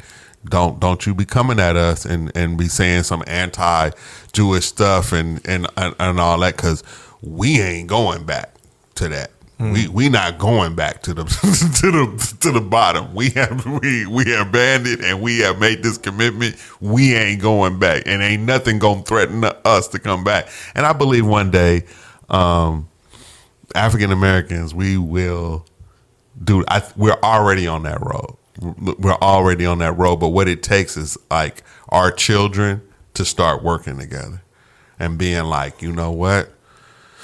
If we can somehow communicate to them in certain aspects of society here in America, we are all we have. Well, I'm going to come visit y'all in the conspiracy theory part of heaven, man, because I can't wait to find out how many of these things are true, bro. I'm going to love to look on y'all face. It's going to be one of my favorite parts of heaven. I'm imagining we're going to get to find out how many of these things y'all was right about. I'm not going to be able to be over there long, but I'm going to love to look on y'all faces when y'all are right. Hey, just read history and just believe the opposite. That's right. Right? That is crazy. I could never do that, Buki. That is wow. Kids, don't listen to Mr. Buki in this area. Hey. He might be right about some You things. keep believing Christopher Columbus discovered America. Exactly. Nah, you're right. You're right about that. You keep letting all these people tell you what happened. I know y'all are right about some of this stuff, but there's just a part of me that has to hold out hope that not all of this stuff is intentional. So I'm that's what I'm saying. Like, I'm excited to see. Like, I think that's got to be part of heaven where we find out what was really happening. When you learn about the medical industry, the pharmaceutical industry. Thank you. When you learn about the food industry. Thank you. You be like, You be nothing's off limits. Yeah. You be like they lied to us from day one. And manipulate us. I think a good documentary to watch it was a television series, and I highly recommend it. It's called The Century of the Self, and they show it's a lot of stuff that they show, but they show how when the tobacco industry wanted to make women start smoking cigarettes, like what they did. And they break down the whole campaign. Women were not smoking cigarettes. Really? So they set up this whole, it was during some kind of like parade. I don't remember. I don't know if it was 4th of July or something, some big parade. And they set up these women to just like break out and start smoking it at a certain time. But it was planned. And it kickstarted the whole thing. And it's where I learned a guy by the name of Edward Bernays, who is the king of public relations. And he started public relations, and he is the nephew of Freud. And he made Freud hot. We talk about Freud because of Edward Bernays. But it's a great, so when you see that and you see people manipulating society, it's like, man, of course they would create a ghetto. Of course they would give you bad information. Of course they would make you have bad schools because it's so much money that they're going to make off of you, of your ignorance. Payday loans don't work on people who are educated. Yeah. Liquor stores don't work on people who are educated. Yeah. You know, gang banging don't work on people who are educated. I'm sorry. I know we're all unifying right now in the city or what have you. But some of this stuff don't exist when you are educated and you know better. And some people know way better than others, and they manipulate others, and they spend their life going, they're going to be doing that, and I'm going to get paid off of that. So that's what I like. The rest of the stuff you said I'm with, but at the last end, I would leave room for, like, there might not be anybody at the top like rubbing his hands. It's not a one person at the top. That's not what I'm talking about. Yeah, I know. It's several different people who take advantage of people, and you can see it clearly like this. You'll see it clearly like just in our fraternities and sororities, right? As innocent as that is, people are going to hook each other up, who are, you know, and so they, oh, that's my boy, whatever. Well, what about the rest of us? Who cares? You're not in the fraternity, right? Right. That's innocent, but that's kind of when it comes, and then Masons is the oldest fraternity out of all of them.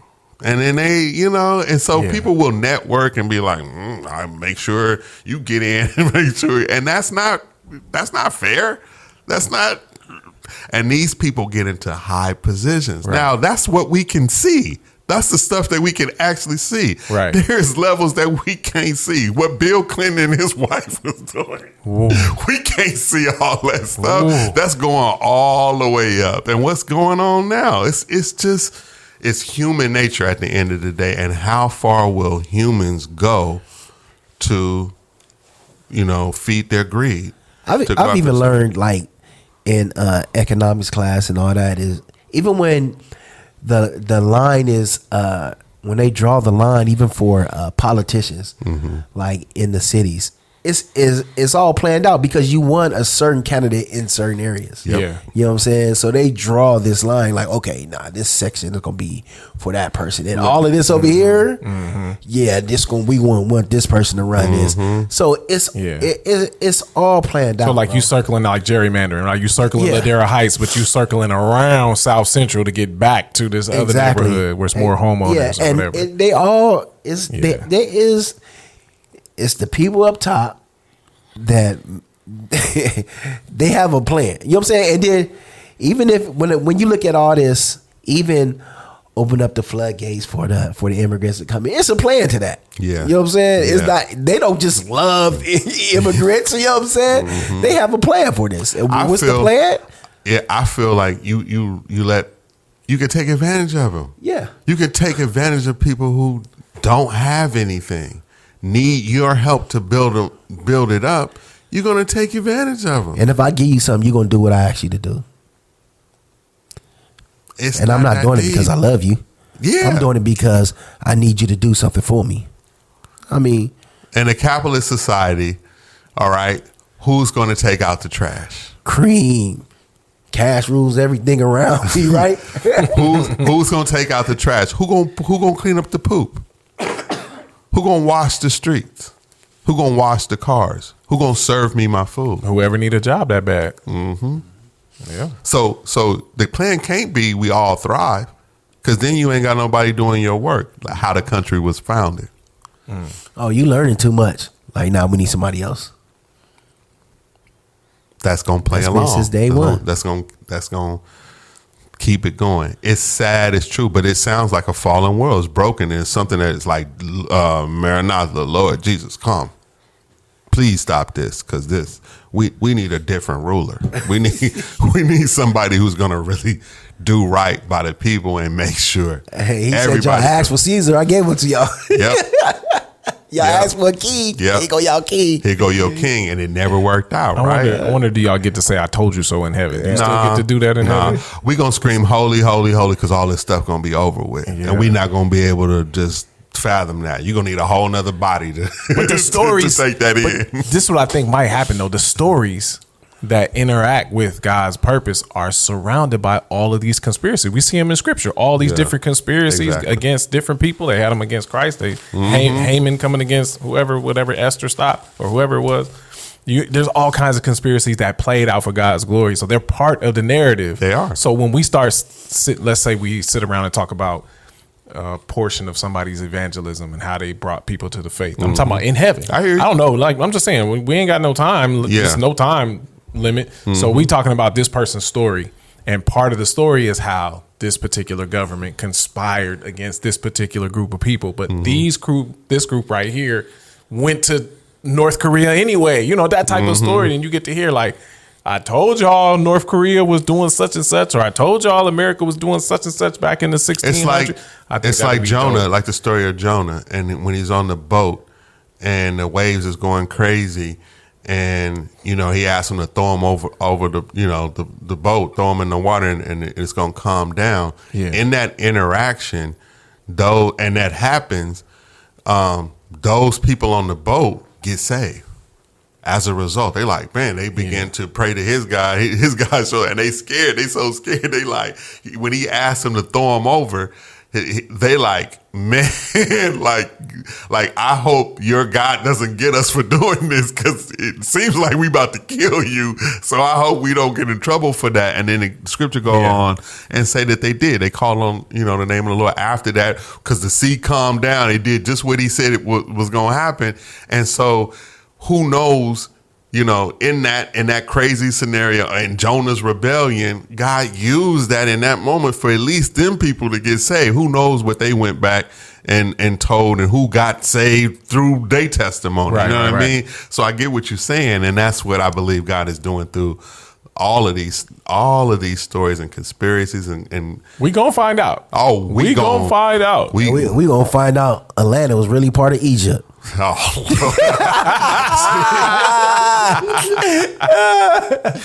people be going too far with that, man. What is that? Like, what? Nah, man. The original pyramids is in Memphis. The original pyramids? You gonna find out, bro. You gonna find out. Y'all gonna find out the world is flat. Yeah. Lord, it's too much stupidness. But I think we've been always wild like this. The internet has just helped us see it. I think people were sitting around having all these crazy thoughts, but now we have a technology where people can share these crazy thoughts, and now they reach my house. And I'm like, wow, what people believe. But I know what we believe sounds wild to people too. So join the party. We're gonna see how this ends. But time to raise the glass. Yes, sir. All right, this has been a good one. We all fall, but we say don't trip. We all been called, but all stall a bit. We all stand tall until that time we slip. But just admit, without the grace of God, I'm really bad at this.